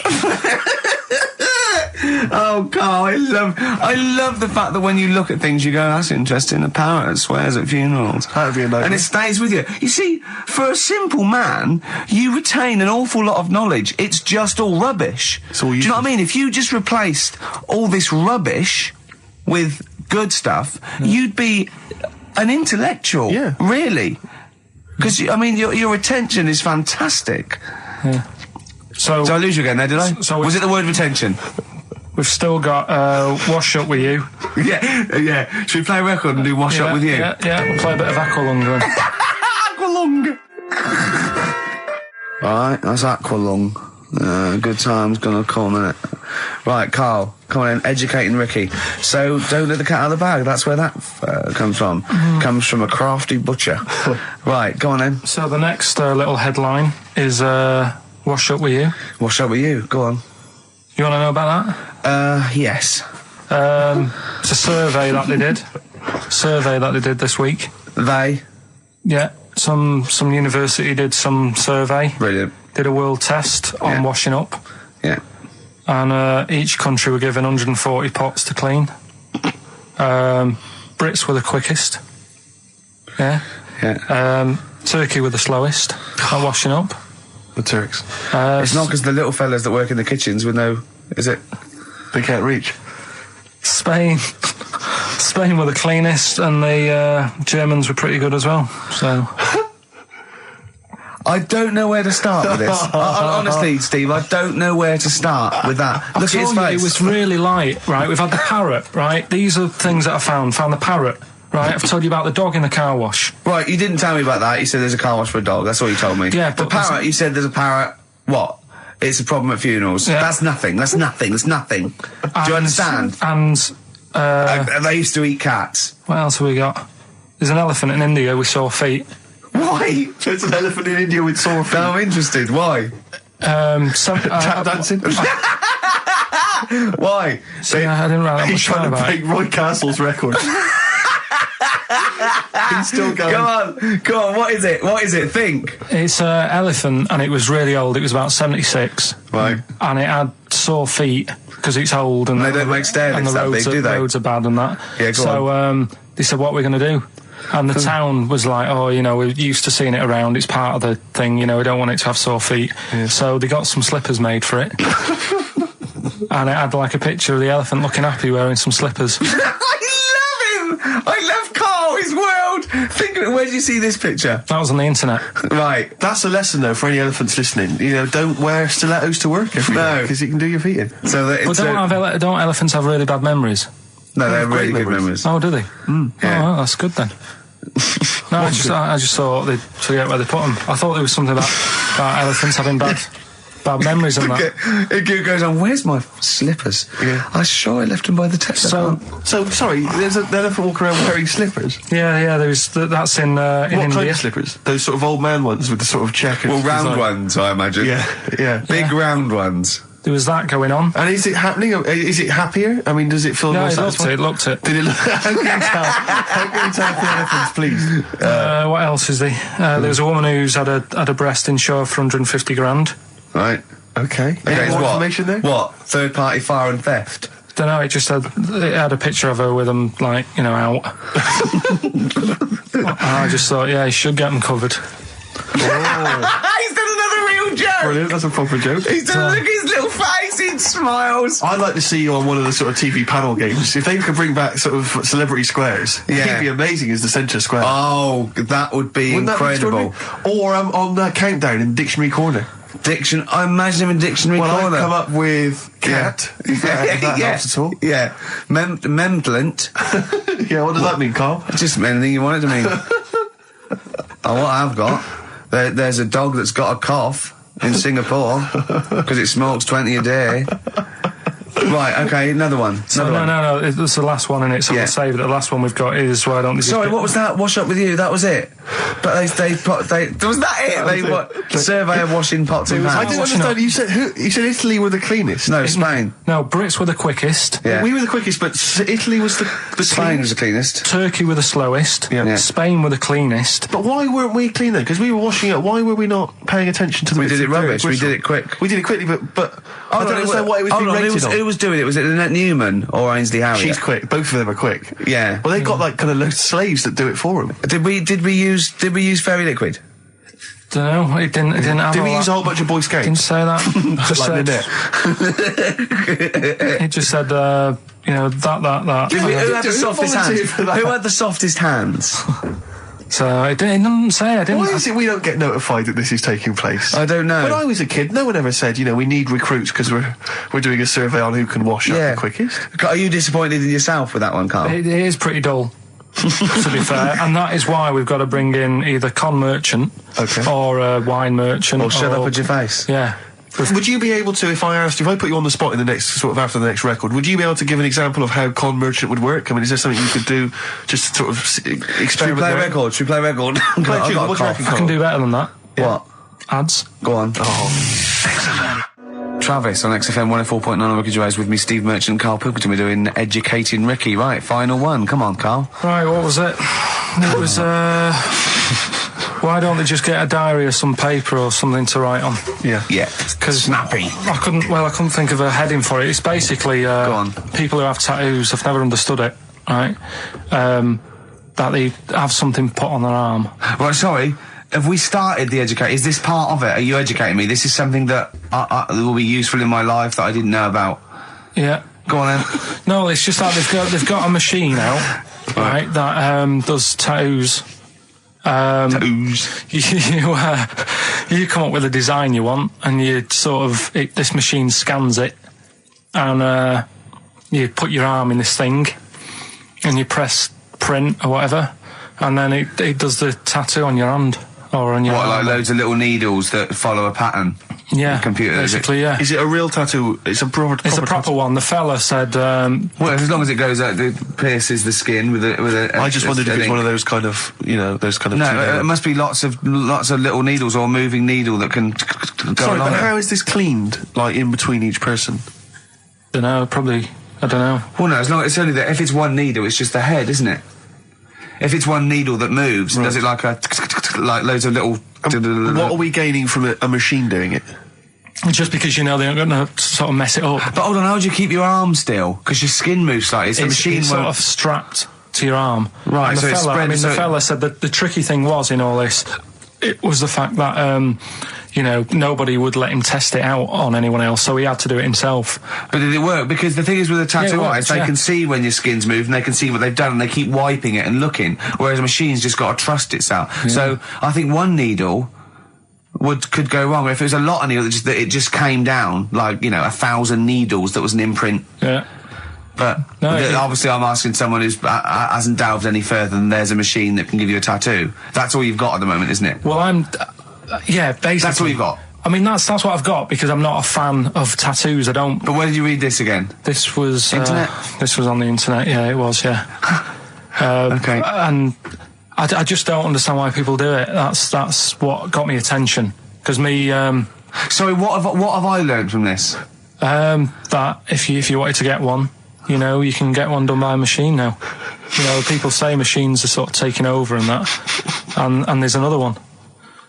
But it's just the fact. I mean, I don't know. So give us the snappy title of this education again. Why don't they just get a diary or some paper or something to write it on? That's what I always think when I see people with loads of tattoos. Like there's that fella who we were talking about the other week in Scotland who was covered 99% in tattoos. It's just like, what have you done that for? Yeah. Do you know what I mean? You can't get rid of it now. You've done it now. Yeah. One of my uncles, right, Tattoo Stan, he's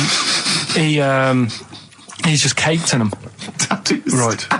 I don't think he's my proper uncle, but it's just like my dad's got. Tattoo Stan. No, my dad's got. That's a province in Russia, isn't it? My dad's got loads of mates who. When you say he's not your proper uncle, do you know, like when just a bloke someone who used to comes hang around around, by the all school? right, Uncle Stan. Yeah. Do you know what I mean? And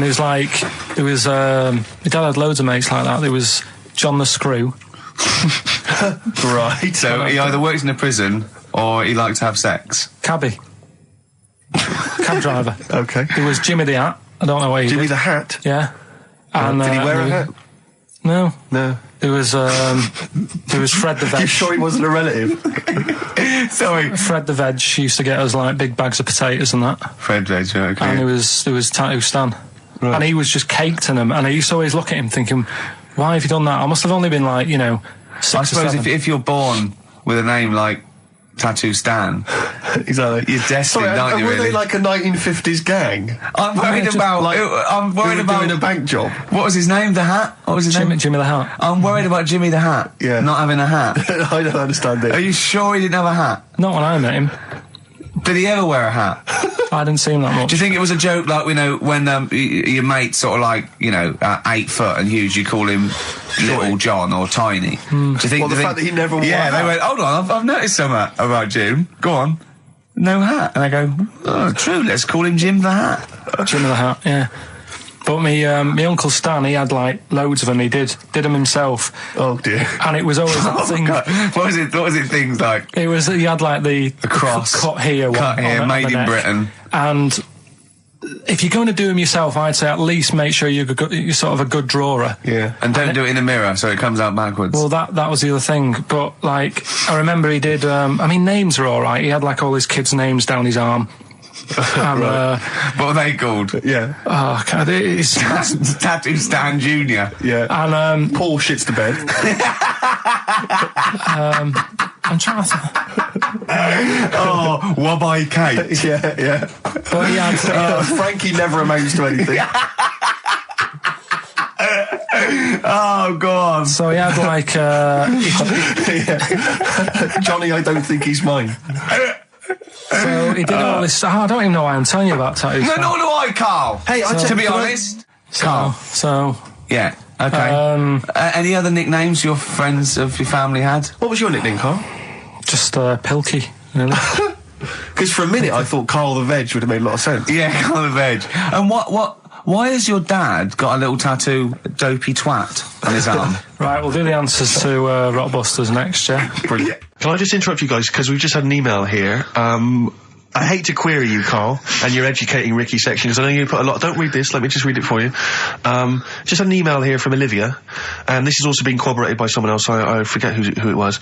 She just tuned in, and she just heard you explaining the expression, letting the cat out of the bag. Sure. It's all to do with cats that were put in bags by dodgy butchers, possibly the 17th century, we're not too sure. Anyway, she claims...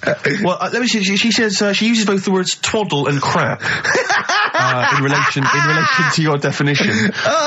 She says letting the cat out of the bag is an old shipping expression from when sailors used to get flogged for their misdemeanours. The cat letting the is cat, the cat of of course nine it is. tails, Of course which it is is. a kind of whip thing that they used to keep hanging in a bag below deck. If it was discovered that a sailor had done something wrong, the cat would be let out of the bag and you'd get a whipping. Hence, course it is. don't let the cat out of the bag, meaning to cover something up. She's talking nonsense, No, right? she's not. That's She the is, truth. That's because the the one truth. I read about that was there's not enough room in here to swing a cat, right? And that was people who worked on a boat.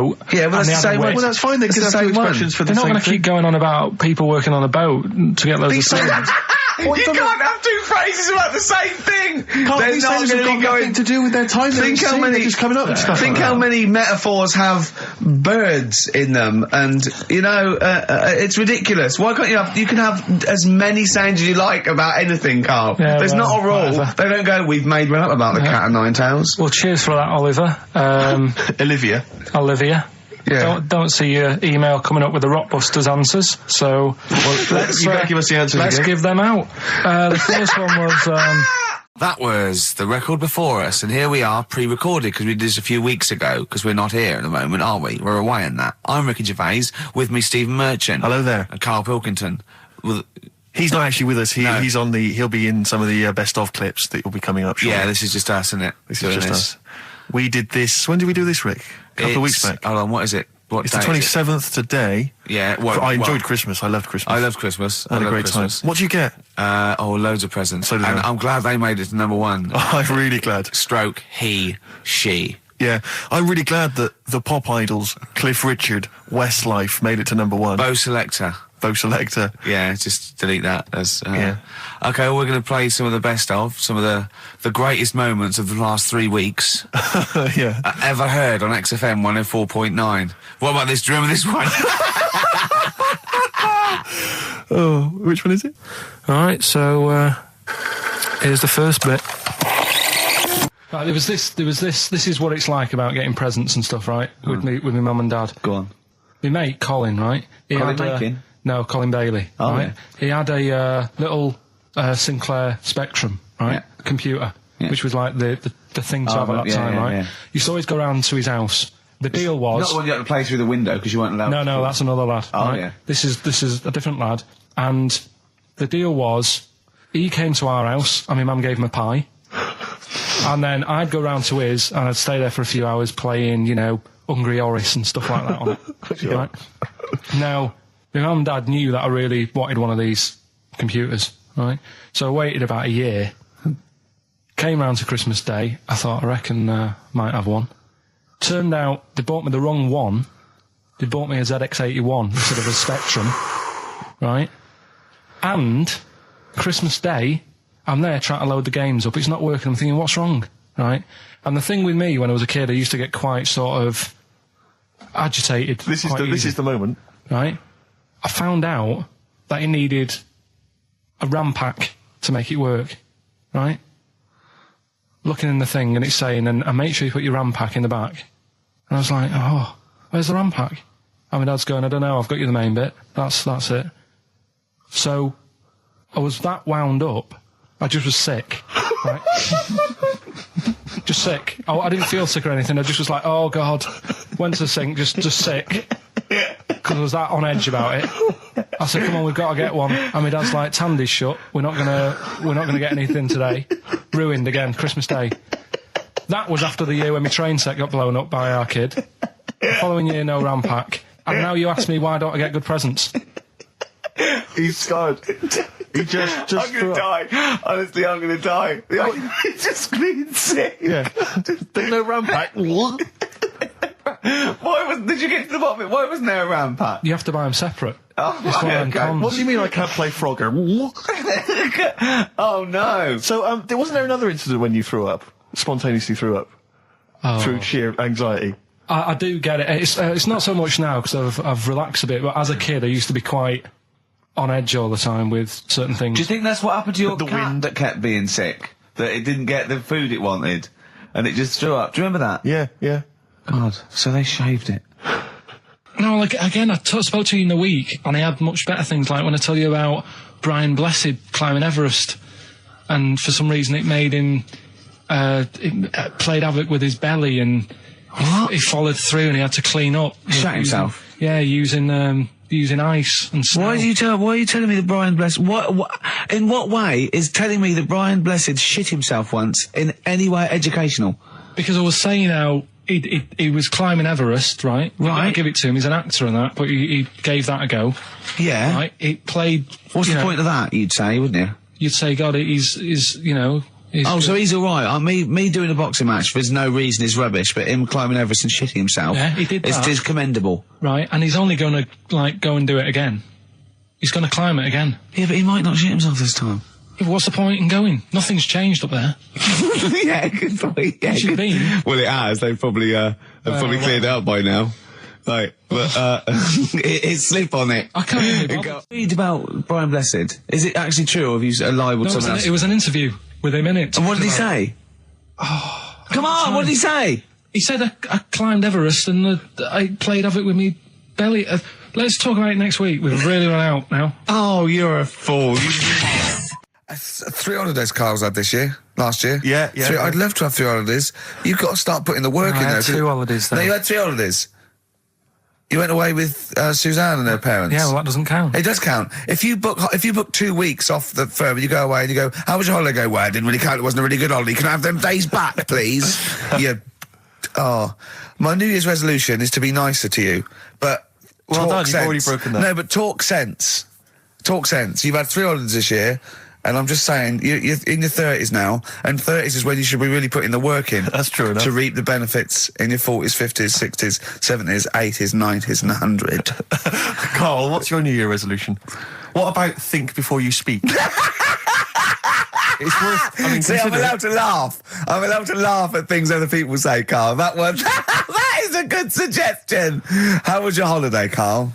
It was all right.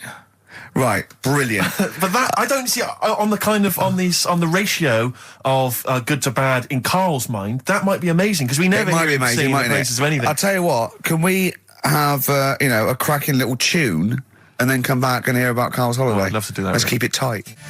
Let the Tear Us Apart by Joy Division. Now I can't put my finger on it, but that doesn't sound like the original, and it's off a compilation. It sounded a bit fast. I think the vocal was slightly different. If anyone can, put me out of misery, I think it might be in a session of the time or something. Carl, is it a New Year resolution for you? Another one. Maybe when we ask you to get a song, get the original single version. I could be and wrong, not some but obscure session. Yeah, it does seem different, doesn't it? Very odd. Yeah.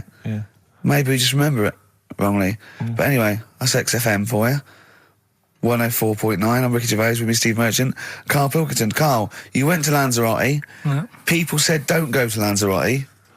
They told you it was Lanzarote. They told you, were they right or wrong? They were right, yeah. Really? Yeah, it's a bit ropey, yeah. Is it? Why? Just, out there. If it wasn't for the volcano they had, it'd been knackered. That's their big draw, is it? That's it, basically. That's all they've got going for them. When you landed, was it really hot? Were you quite excited? You were thinking this is okay? It was warm. It's, we can't complain about the weather. The weather was all right. Sure. You know what I mean? That's what I went for, but it'd be nice if there just was something else. Yeah. What did you do all day then? Did you read your ritual book? No, I didn't read that. I read that book. Do you know the book that I bought and all the chapters were messed up? Oh, yeah. I bought a better version of that. All right. And I read that. Excellent. And then... Did it make more sense in order? Yeah, a lot easier to follow. Yeah. And then we went and had a look at the volcanoes and that. They've got 36 of them to look at. How many did you look at before you realised that pretty much, you've seen one volcano, you've seen them all? Probably about 6 or 7. Really? And then when you got to the 8th, you thought, now I know what this is going to be, Suzanne. This is going to be like a mountain with a hole in the top. Yeah.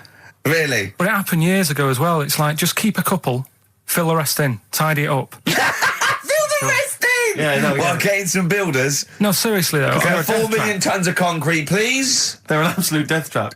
Yeah, what do you mean fill them in? Do you know what a volcano is?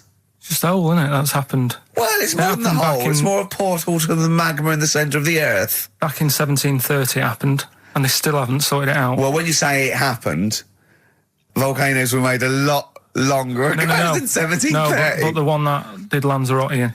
Right. Sort it out. What would you suggest? Well, How tidy can it they up. fill it in? It's joined. It's all joined. No, but what I'm And saying is, it was the a- big it was- plates of the earth are all joined. It All was the a disaster, magma's wasn't it? joined. With the trade centre thing, that happened. They cleaned it up, sorted it out, they've moved on. That's what I'm saying. Whereas Lanzarote have just gone, leave it. It happened back in 1730. You misunderstand me. How, in the name of God, can you fill in a volcano? You ignorant twit. No, but it's not just the holes. They've actually left the lava everywhere. That's what I mean. It's not just the big holes. There's lava everywhere. But it's molten rock. They can't just pick it up like they're like a carpet. Put it in the holes. The holes are there ready. Just push it all in. That's what I'm saying. Do you know what a fable is? I've got a rough idea. Okay, it's a thing that uses sort of metaphor, analogy, just to explain sort of morals. I mean, they're very old for a start, and it's all. I'll give you an example of one. A quick one. Oh, the one about the dog with two bones. He goes to a dog's got a bone. He sees a reflection in the lake, and he thinks, "Oh, that dog's got a nice bone. I'll have that." And as he goes to get that one in the reflection, he drops the one he's got, and that's one about I think I was told one when I was younger. Go on. I think it was one. This young lad, he's got a dog, right, and he sort of is about 8 years old, and this dog, he's had it since he was about 4, and it's a bit tired now, and he chucks sticks for it, and it doesn't go for it. And he's saying to his mum, "Oh, I want a new dog because this one's useless. It doesn't do what, it doesn't have any fun with me." So they say, "Oh no, but Rover's a good little dog. You should look after it." And he's like, "Oh, I don't like it. I want a new one." So they buy him a new puppy, and it's running around, yapping about, and he's loving it, and he's playing around with it in the grass. And then one day he goes to the park and he's messing about and rolling about with it, and he falls into the lake, right? And the little puppy's like yapping at him, and he's going, help me, little dog's yapping. And then the old dog comes and gets his collar, and it pulls him out of the lake, and he goes, "Oh God, why did I forget about you? You're the better dog." And he loved that one again rather than the puppy. I got a feeling that was Lassie. Well, yeah, that was an episode of Lassie. What's the moral? What's the moral there, Carl? What's that telling? What's that explaining through analogy? Sort of, don't forget the old. Look after old people. I remember there was one I heard once about a young boy who got trapped in a lake inside a cage. But he loved his trainers so much he wasn't going to get them wet. But even though he had to get out there, and even though he thought that was the important thing because it's material value, he actually drowned, and the trainers were no good to him then. That was Bowie and Waterloo Sunset. Love that. Love the original. Love Bowie. Bowie was my gig of the year. These are my singles of the year. These are our clips of the year. I'm Ricky Gervais, with me Stephen Merchant. We're just picking some lovely little bits and pieces. Do you remember when we talked about this?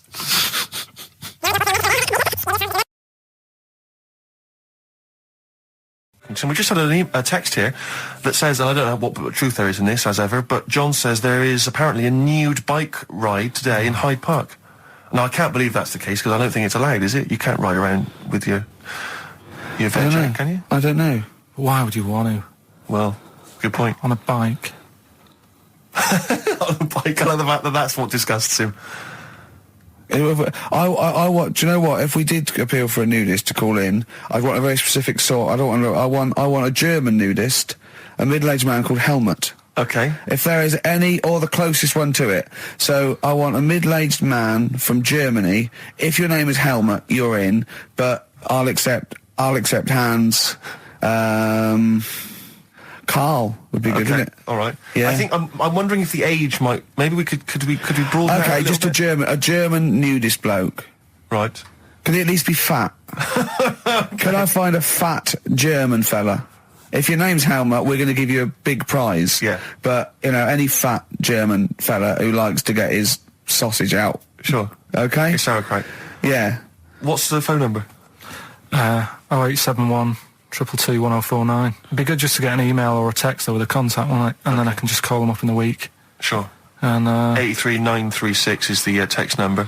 I don't know what our audience demographic pans out like, Rick, but I'm suspecting that's probably a fairly small fraction of our listenership. I know, but there must be someone out there. If you know a fat German who likes to get his tackle out, phones are going. Straight away. Just answer it, Carl. Just answer it. Just potluck. It could be anything. Well, just see what it is. To be fair, it could be a nutter. But just say hello. Just tell his nutter straight away. He'll stay there, won't he? He'll stay there. Well, answer it. Answer it. Leave it. Answer it. Oh, you see this? It's gone. There you go. He bottled it. So, just as well. Well, you took too long to answer it. There's a vicar in Australia who started sort of doing his services and all that. In nude. Hot, isn't it, out there? Yeah, where'd you get the churches aren't? Churches are pretty cold. It was on some website. Of course it was, yep. Just saying about a vicar and that who's... there's a lot of nudists and that who want to get married. Do it, don't mess about with the wedding dress and that. Just snip up. Cheaper, isn't it? Well, I suppose it's so... I suppose if you believe in God, you believe that that's the way to be, innit? Because Adam and Eve and that. Yeah, but then in Adam and Eve, the shame made us dress up, didn't it? Yeah. Eating the apple and things. Yeah, but God didn't want that, did he? No, he wanted to see it all. He was loving it. He was having a whale of time getting a life full of all of that, and then the snake said, cover yourself up. Stitched him right up. What exactly is there then? Is it just a kind of moon-like kind of surround with just kind of dust and rock? That's exactly what you see. I was there when the Mars thing went wrong. Yeah. I would have just sent a camera crew there, filmed a bit of that, right, and say, here we are, this is it. Yeah. Ignore the little coffee shop in the background, right? This is Mars, because that's where it's like just loads of dust, holes everywhere. Tidy it up. Little round-headed aliens complaining. Whinging. Just like Mars. Yeah. So is there what's the best bit about the holiday? Come on, pretend you're Judith Chalmers. I have been doing. I would have done all. I would have said that. Don't bother. Well, I mean, the hotel was good. Yeah? That was all right. What was that like? It's all right. Just, clean. That's all you want, isn't it? See, that's not quite what Judith Chalmers does. She doesn't go, what's the hotel like? All right, yeah, clean, innit? All right. What was it like? What was it? 3-star, 4-star? Did it have a swimming pool? What was the room like? Yeah, had a swimming pool and that. Yeah? Yeah, it's good. I think it was one of the better ones on the island. Okay. Nightlife? Wasn't really in it. There was a bar, there was some bands playing. Yeah. Not very good. Food got a bit boring. Yeah. It was always the same food every night, but they sort of themed it and made out as if it was different. So, like, on Mexican night, it'd be chicken with a nacho on it. Right. And Chinese night, sort of chicken with a little prawn cracker on it and stuff. Sure. But that got a bit boring. That's me just turning on my phone, because I want to read to you a text that I got from Karl. I think you sort of sum up the holiday in this text, don't you? Do you remember it? I can't remember. Let's have a look. Let's have a little look. Instantly, what did Suzanne, your girlfriend, make of it? Similar view to you, that they should fill in the holes? Yeah, it's just that thing, you see, I went on a coach trip, right? And you go and see the volcanoes. Like I say, there's 36 of them. Yeah. Which, how many do you need?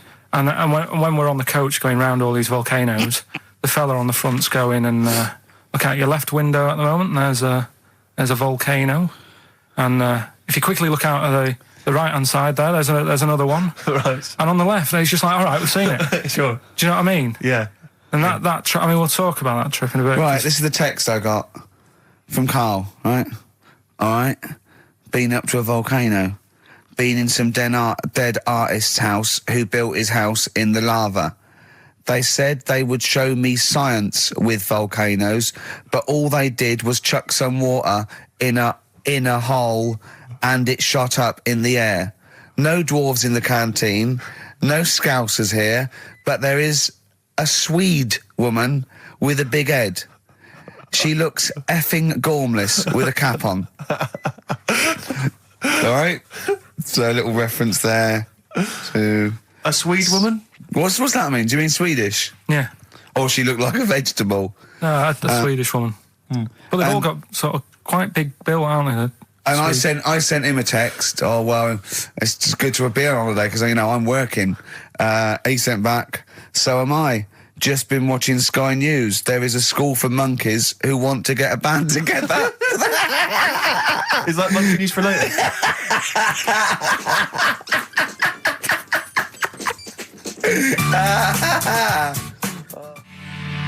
Oh My Corazon by Tim Burgess. I can't get enough of that. I love that chorus. On XFM 104.9. Ricky Gervais, Steve Merchant and little Karl Pilkington. But it was a nice holiday. Yeah, it's all right. It's just, I went there to relax and that. Exactly. Did a little bit of that. Trying to think of some new, features and stuff. Sure, always working. 3 holidays a year, Jesus. Oh, well, not really 3. It's all one big sort of like work thing to me and Steve. 2 holidays, isn't it? Work hard, you need the holidays. So, yeah, the things that annoyed me was like, you get bored, sat around the pool after a couple of days. I'd read my book. Yeah. You know, there wasn't much going on the. Not even any crabs to throw sand at, was there? No crabs or anything. They wouldn't bother with Lanzarote, right? So decided to go on a little trip. That's when I saw the volcanoes and that, 36 of them. So we go on the trip, and the thing that annoys me, it does happen every holiday that you go on. If you go on a sort of a package thing, they have these trips, right? And you pay about 40 odd quid, and they give you some wine, so it make it feel like you're getting your money's worth. But how many of these trips have you been on then? Loads. Probably about 12. More holidays than I've had. Go on. Yeah, so anyway, so you're on the coach, right? And they take you for the volcanoes. They took us in the middle of nowhere. Yeah. Right. There's nothing else round there. Sure. It's like I say, it's like Mars, but with holes in the ground. Yeah. Right.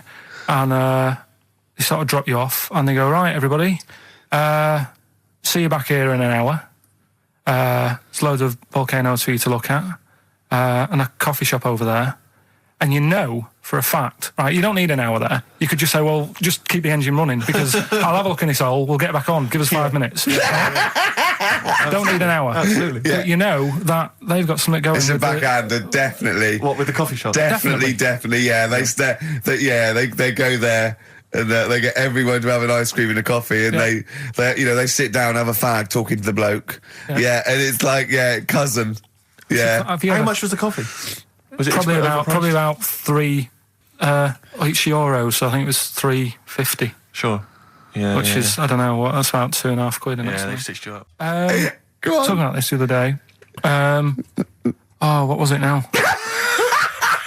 Listen, the fella. No, listen. All right, he's got it now. Go on. This fella goes to the doctors, right? Oh, right, okay. Right, if this isn't any way apocryphal, stupid, illogical, impossible, right, you are never, ever speaking again on radio. So make sure this is at least possible. I'll tell you what, I'll even give you improbable but possible. So if anything that breaks the laws of the universe or logic, okay, that's all you have to avoid. On you go. Right, so this fella, right, he goes to the doctors because he's got earache. Right, okay, if a chimp's living in his brain... Go on. So he's got earache, he's sat in the waiting room, and his ear's all bunged up and it's hurting a lot and what have you. So the doctor comes out and he goes, right? And because his ear's all bunged up, he doesn't hear it that well, right? So he thinks it must have been me, right? So he wanders in. Keep going. Anyway, I'm going to hate this. I can just feel it in my bones. Steve, I'm going to let you take over. Okay, let's hear it. So the doctor says, sit yourself down there, right? So he sits himself down. He goes, right, take your pants off, right? So he's thinking that's a bit odd. Anyway, he heard that though. He apparently he took his tackle off. The doctor did some operation.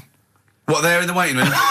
No, in his office. In his office, yeah. What? Wait. So he removed what? His genitals? Yeah. In his office. Why, Carl? Because he hadn't called him in. Oh, he'd called in the bloke who wanted his testicles taken off, and he didn't do it. What? So the doctor went out and said, Mr. Jones, who's here to whip off your cock and balls just here and now, right? Bloke comes in, didn't it? It must have been me. So the bloke who wanted his balls taken off didn't say, I think he said me. So he didn't interrupt then. So the bloke goes in, he starts taking his testicles off, and he doesn't say, I'm here for me ears. What are you doing with that?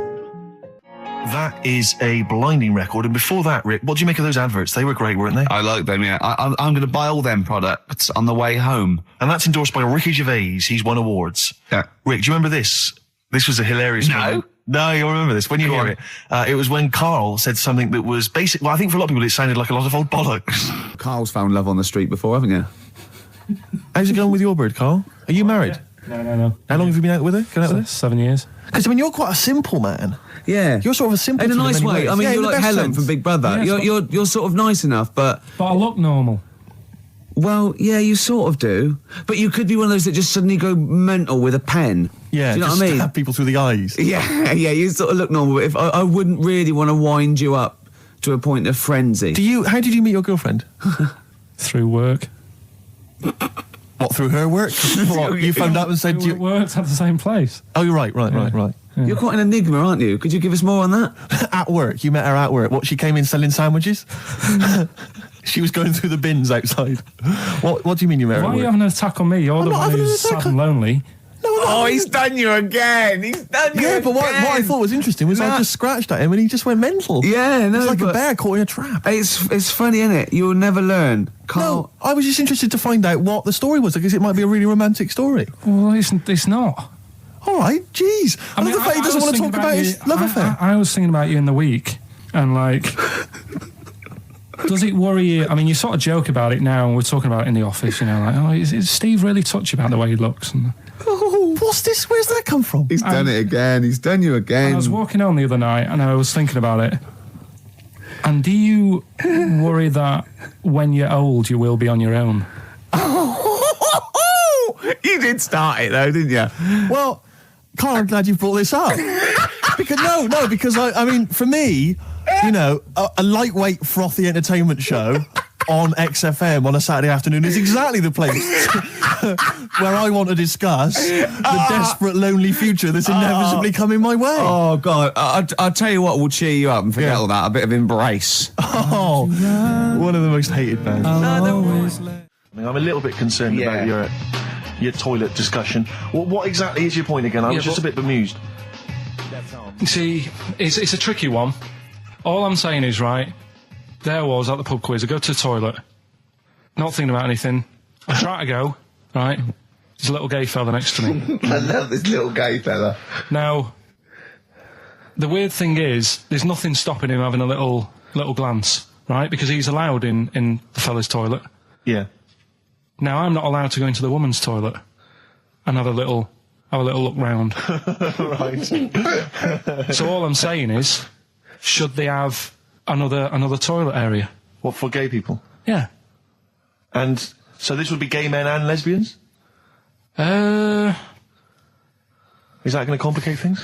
Well, I mean, I can only assume. I mean, to what point? I'll ask you a question, right? If you're intimidated, that's a shame. But you know, most gay men aren't looking at your knob. You know that? What do you mean? I can only say that 99.9% of gay men who use a urinal standing next to what they assume is a heterosexual man aren't looking at his knob. And what they're doing then? They're emptying their bladder.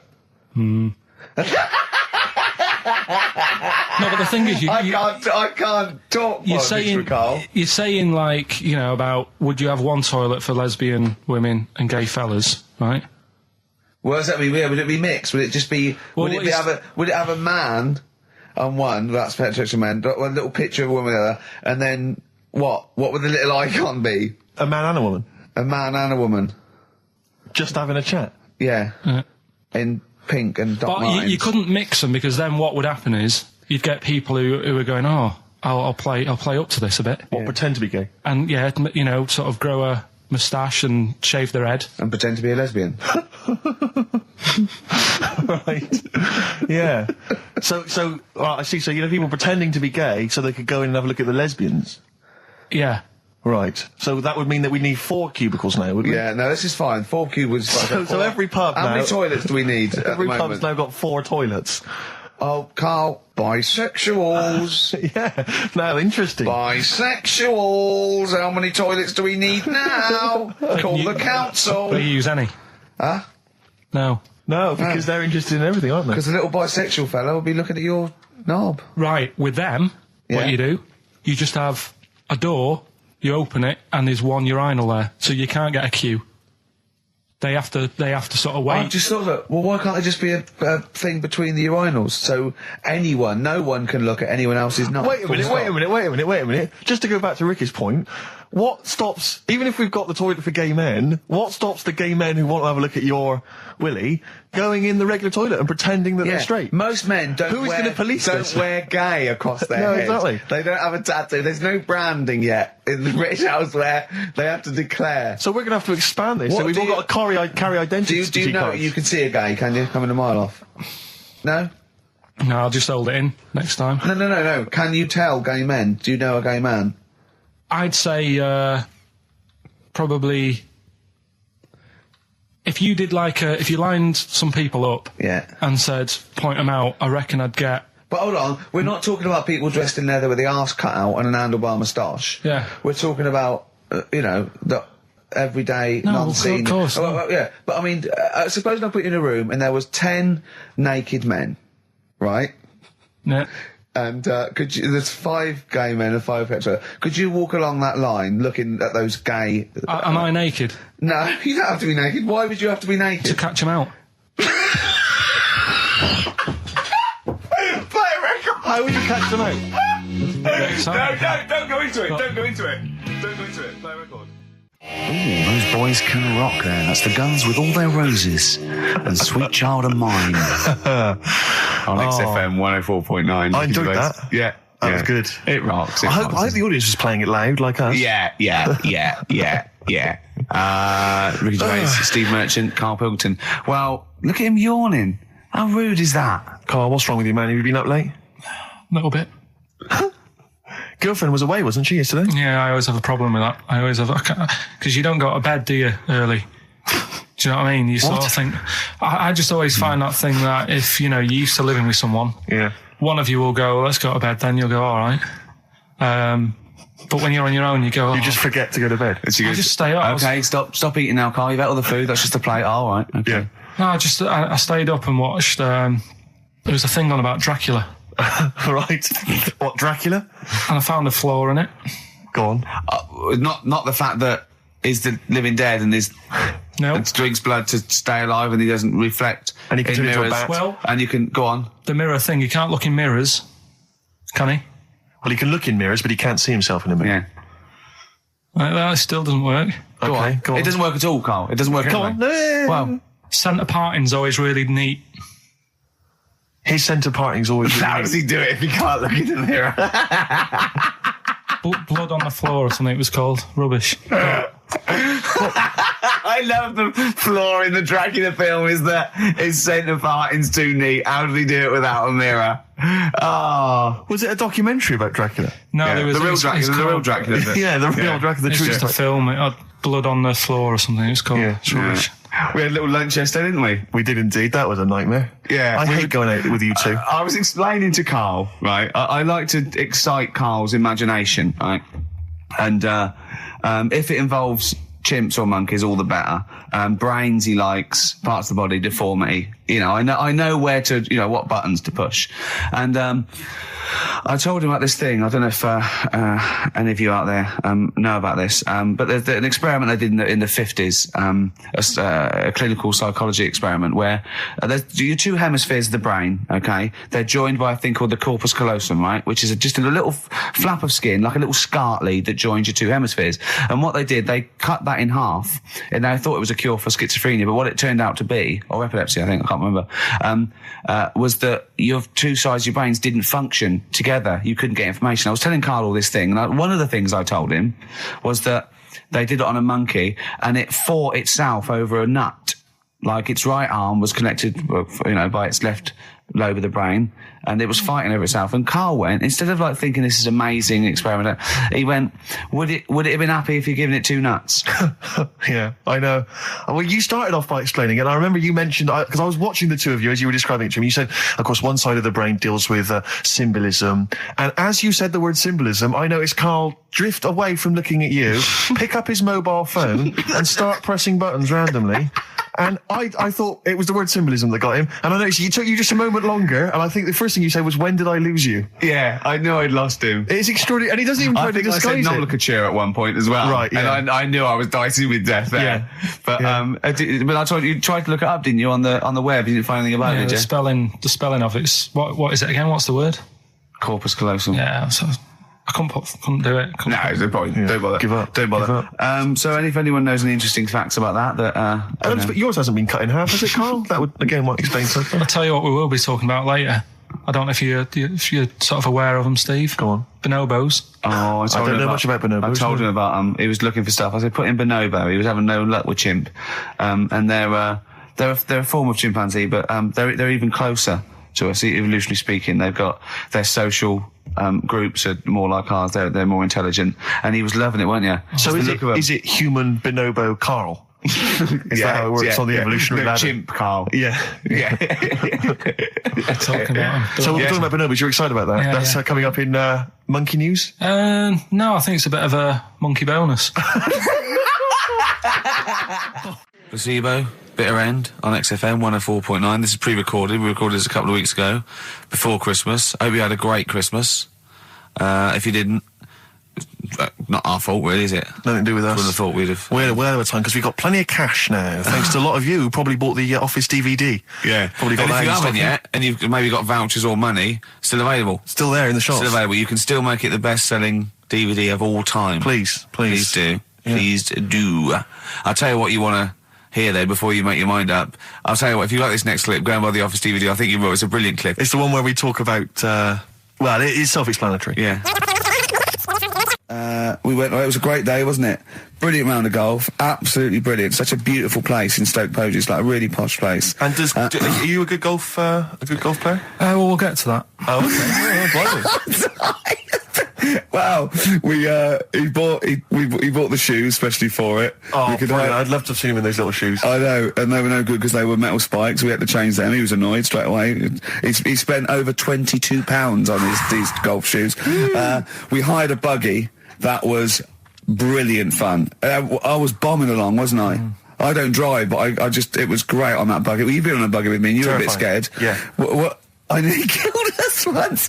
I was just taking banks and things, but you don't see sort of bunkers, and he'd scream and go, stop! And he'd put his foot down the brake, and then I reversed. At one point, he sort of did a handbrake turn next to the lake, and then we had to reverse, right? And you know, you just flick a switch and put your foot down. He did that without looking. I looked behind, there's a big oak tree there. He screams, watch the tree, right? He's so... Dukes of Hazzard. And I kept jumping in and leaving him behind because I had to go to my ball. Because anyway, so the first shot, I got on the driver. I honestly did one of the best shots I've ever done. It went straight down. It was great. I thought, phew, got away with that because it's always the first one because it's a clubhouse and you want to look good. Yeah. So. He tees up, and I've been saying, buy some balls. He just got 6 balls. I was going, what if you lose me? I won't lose 6 balls, right? He tees up, right? Whacks it. It goes miles, like right angles, straight into these the woods, right? He turns around, he goes, go and buy some more balls.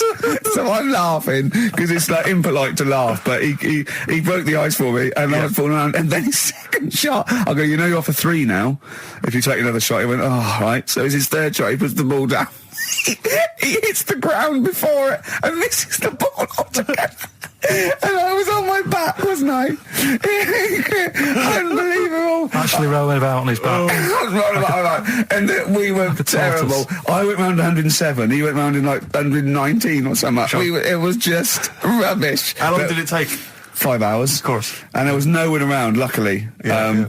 But it was fantastic. So then we go and have our meal. Oh, it annoys me. I said, right, I'll go for a run. He went, I'll have a bath. I said, I'll see you at 7:45. At 7:55, I have to call him. He's not ready, so he's let me down there. I can't stand lateness or laziness. You hate lateness. Yeah, and he's let me down. Do you know his excuse? He fell asleep in the bath because there was no light bulb.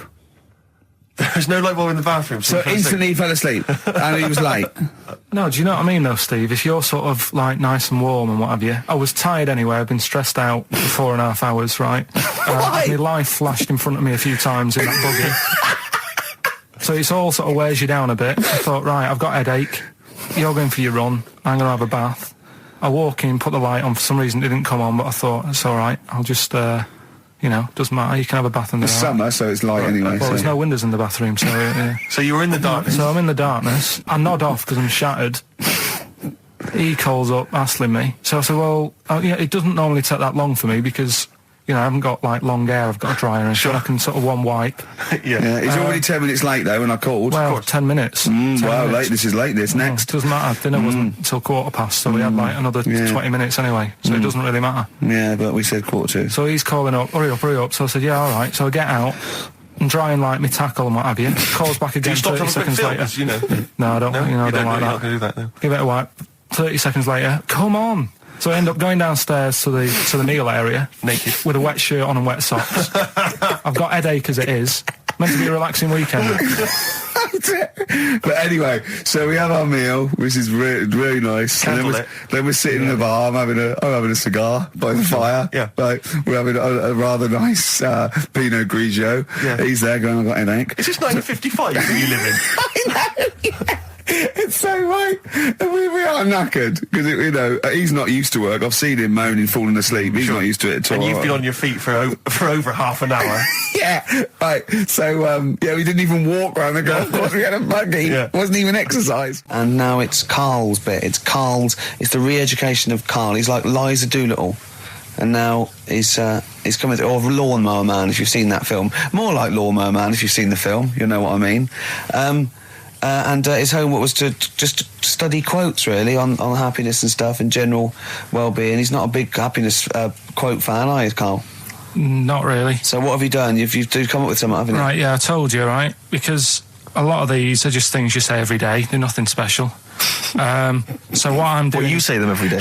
Well, the sort of things you come out with and you don't even think about it, do you know what I mean? Yeah. They're on the TV all the time. People on the radio are saying these sort of little quotes. Sure. And what I've done is, remember that programme on Channel 4, Faking It? Yeah. Where they got some, like, posh kid to be on the door and all that. What I've done, I've... Imagine if that was the pitch for the show. Dear Channel 4, just going to get a posh kid on a door or something? Yeah, Yours sincerely, Karl. Come in. Yeah. TV producer. Yeah, go on. So, what I've done, this little book of quotes, happiness quotes, I've picked two that are real. Okay. And I've made one up. Right? And we've got a guess. And you've got to guess. Okay, then, go on. Well, I'll tell you what, Rick, why don't we, when we've heard them, we won't confer. No. You'll write down yours, A, B or C, and I'll write down mine and we'll see how it Okay, works. Karl, off you go. Right, and just because I'm looking at this book, it doesn't mean I'm actually reading. No, I know. Don't worry, we're clever. No, we know, we can't see yet. Like, call my bluff. Yeah, go on then. Nothing is worth more than this day. Okay. Yeah. Yeah? All right. Yeah. The way I see it...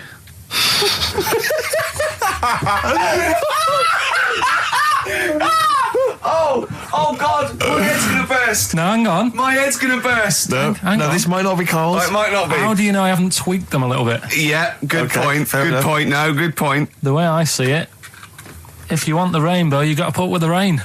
Yeah, okay. All right? All right, yeah. Okay, hang on. It's not here. Come on. Cat food. Cat food, come on. It stinks a bit. But if you don't put up with the smell, the little kitten will die. Steve, I don't know what to say. I don't know what to say. Imagine this in faking it. Imagine their faces when he says that, and they're going, "Oh my God." Oh. Karl, play a song, mate. We'll have to confer on this one. Right, Blair. Well, that's just amazing, Karl. Just read them again. Two were real, one was fake. Go on in. Right. First one.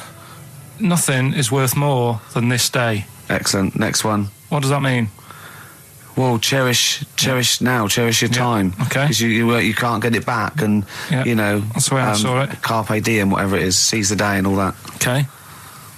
If you want the rainbow, you've got to put up with the rain. Yeah, of course. Yeah, rough with the smooth.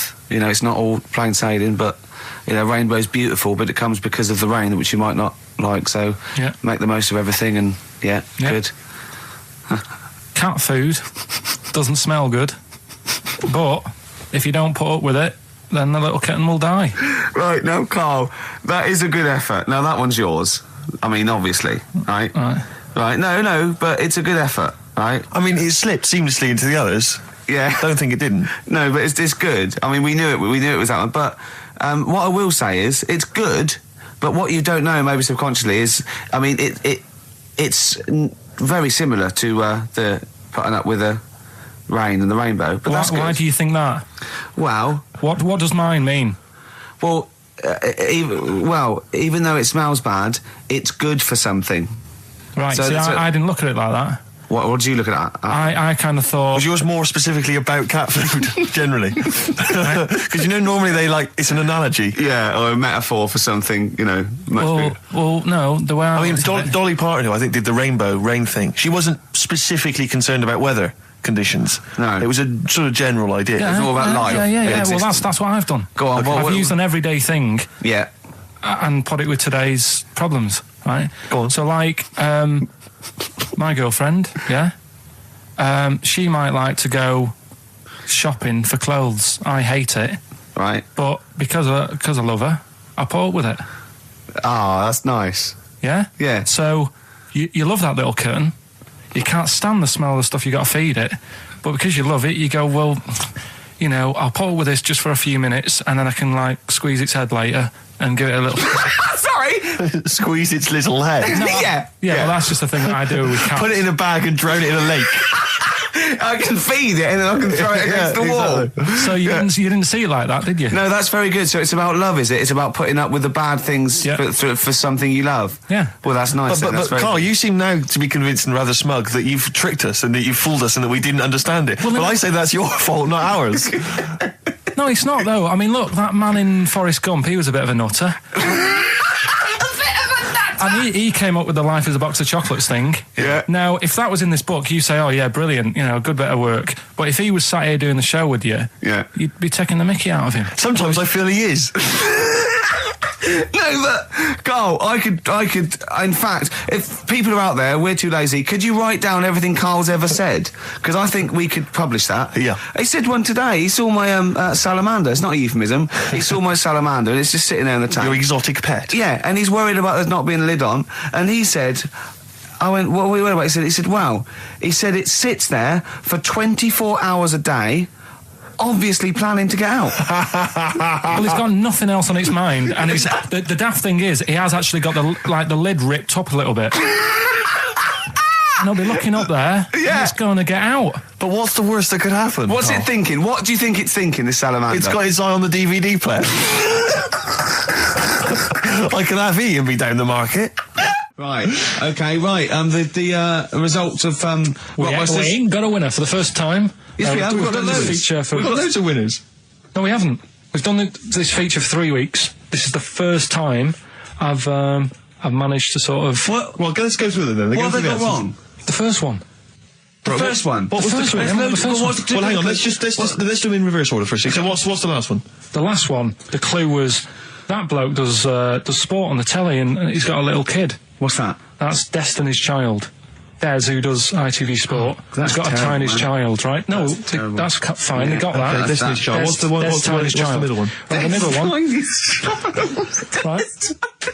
Child. The second one was he doesn't like women, yet he's got a couple of kids. That's a bit weird. Yeah. Right. That was PD. That was Puff Daddy. That is offensive. Go on. But it's not Puff Daddy. It's Puff Daddy. And he's not even called that anymore. He's called P. Diddy. Well. Okay, fair enough. But they got that one. Yeah. And if I'm being tight, these lot are as well. Yeah. Yeah. Tight means something in Manchester. Go on. Right. And the first one that they're having problems with, I don't think them birds should be allowed in this area. Got it. Boyzone. It's not Boyzone. What's the clue again? I don't think them birds should be allowed in this area. That is perfect. A boy zone. No birds. No women. No women, yeah, birds, right? A boy zone. Sorry, Carl. If that isn't the answer, their clue is better than yours. That is brilliant. What was yours? Boy zone, it works perfectly. What's your answer then? Bangles. What? I have no idea what that means. Like seagulls. So you don't want them in this area, so you're banning them. Bangles.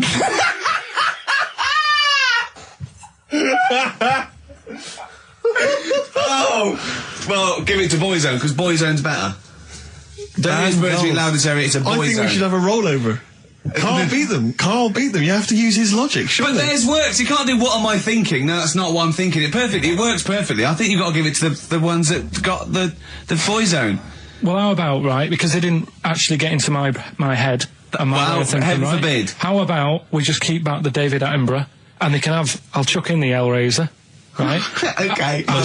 And Blondie album and the Madness one. Yeah, okay, pick a winner at random. Pick a winner, Steve. I'm going to give it to Paul Sloman, who got those answers, and he also says, P.S. Carl, you're a moron.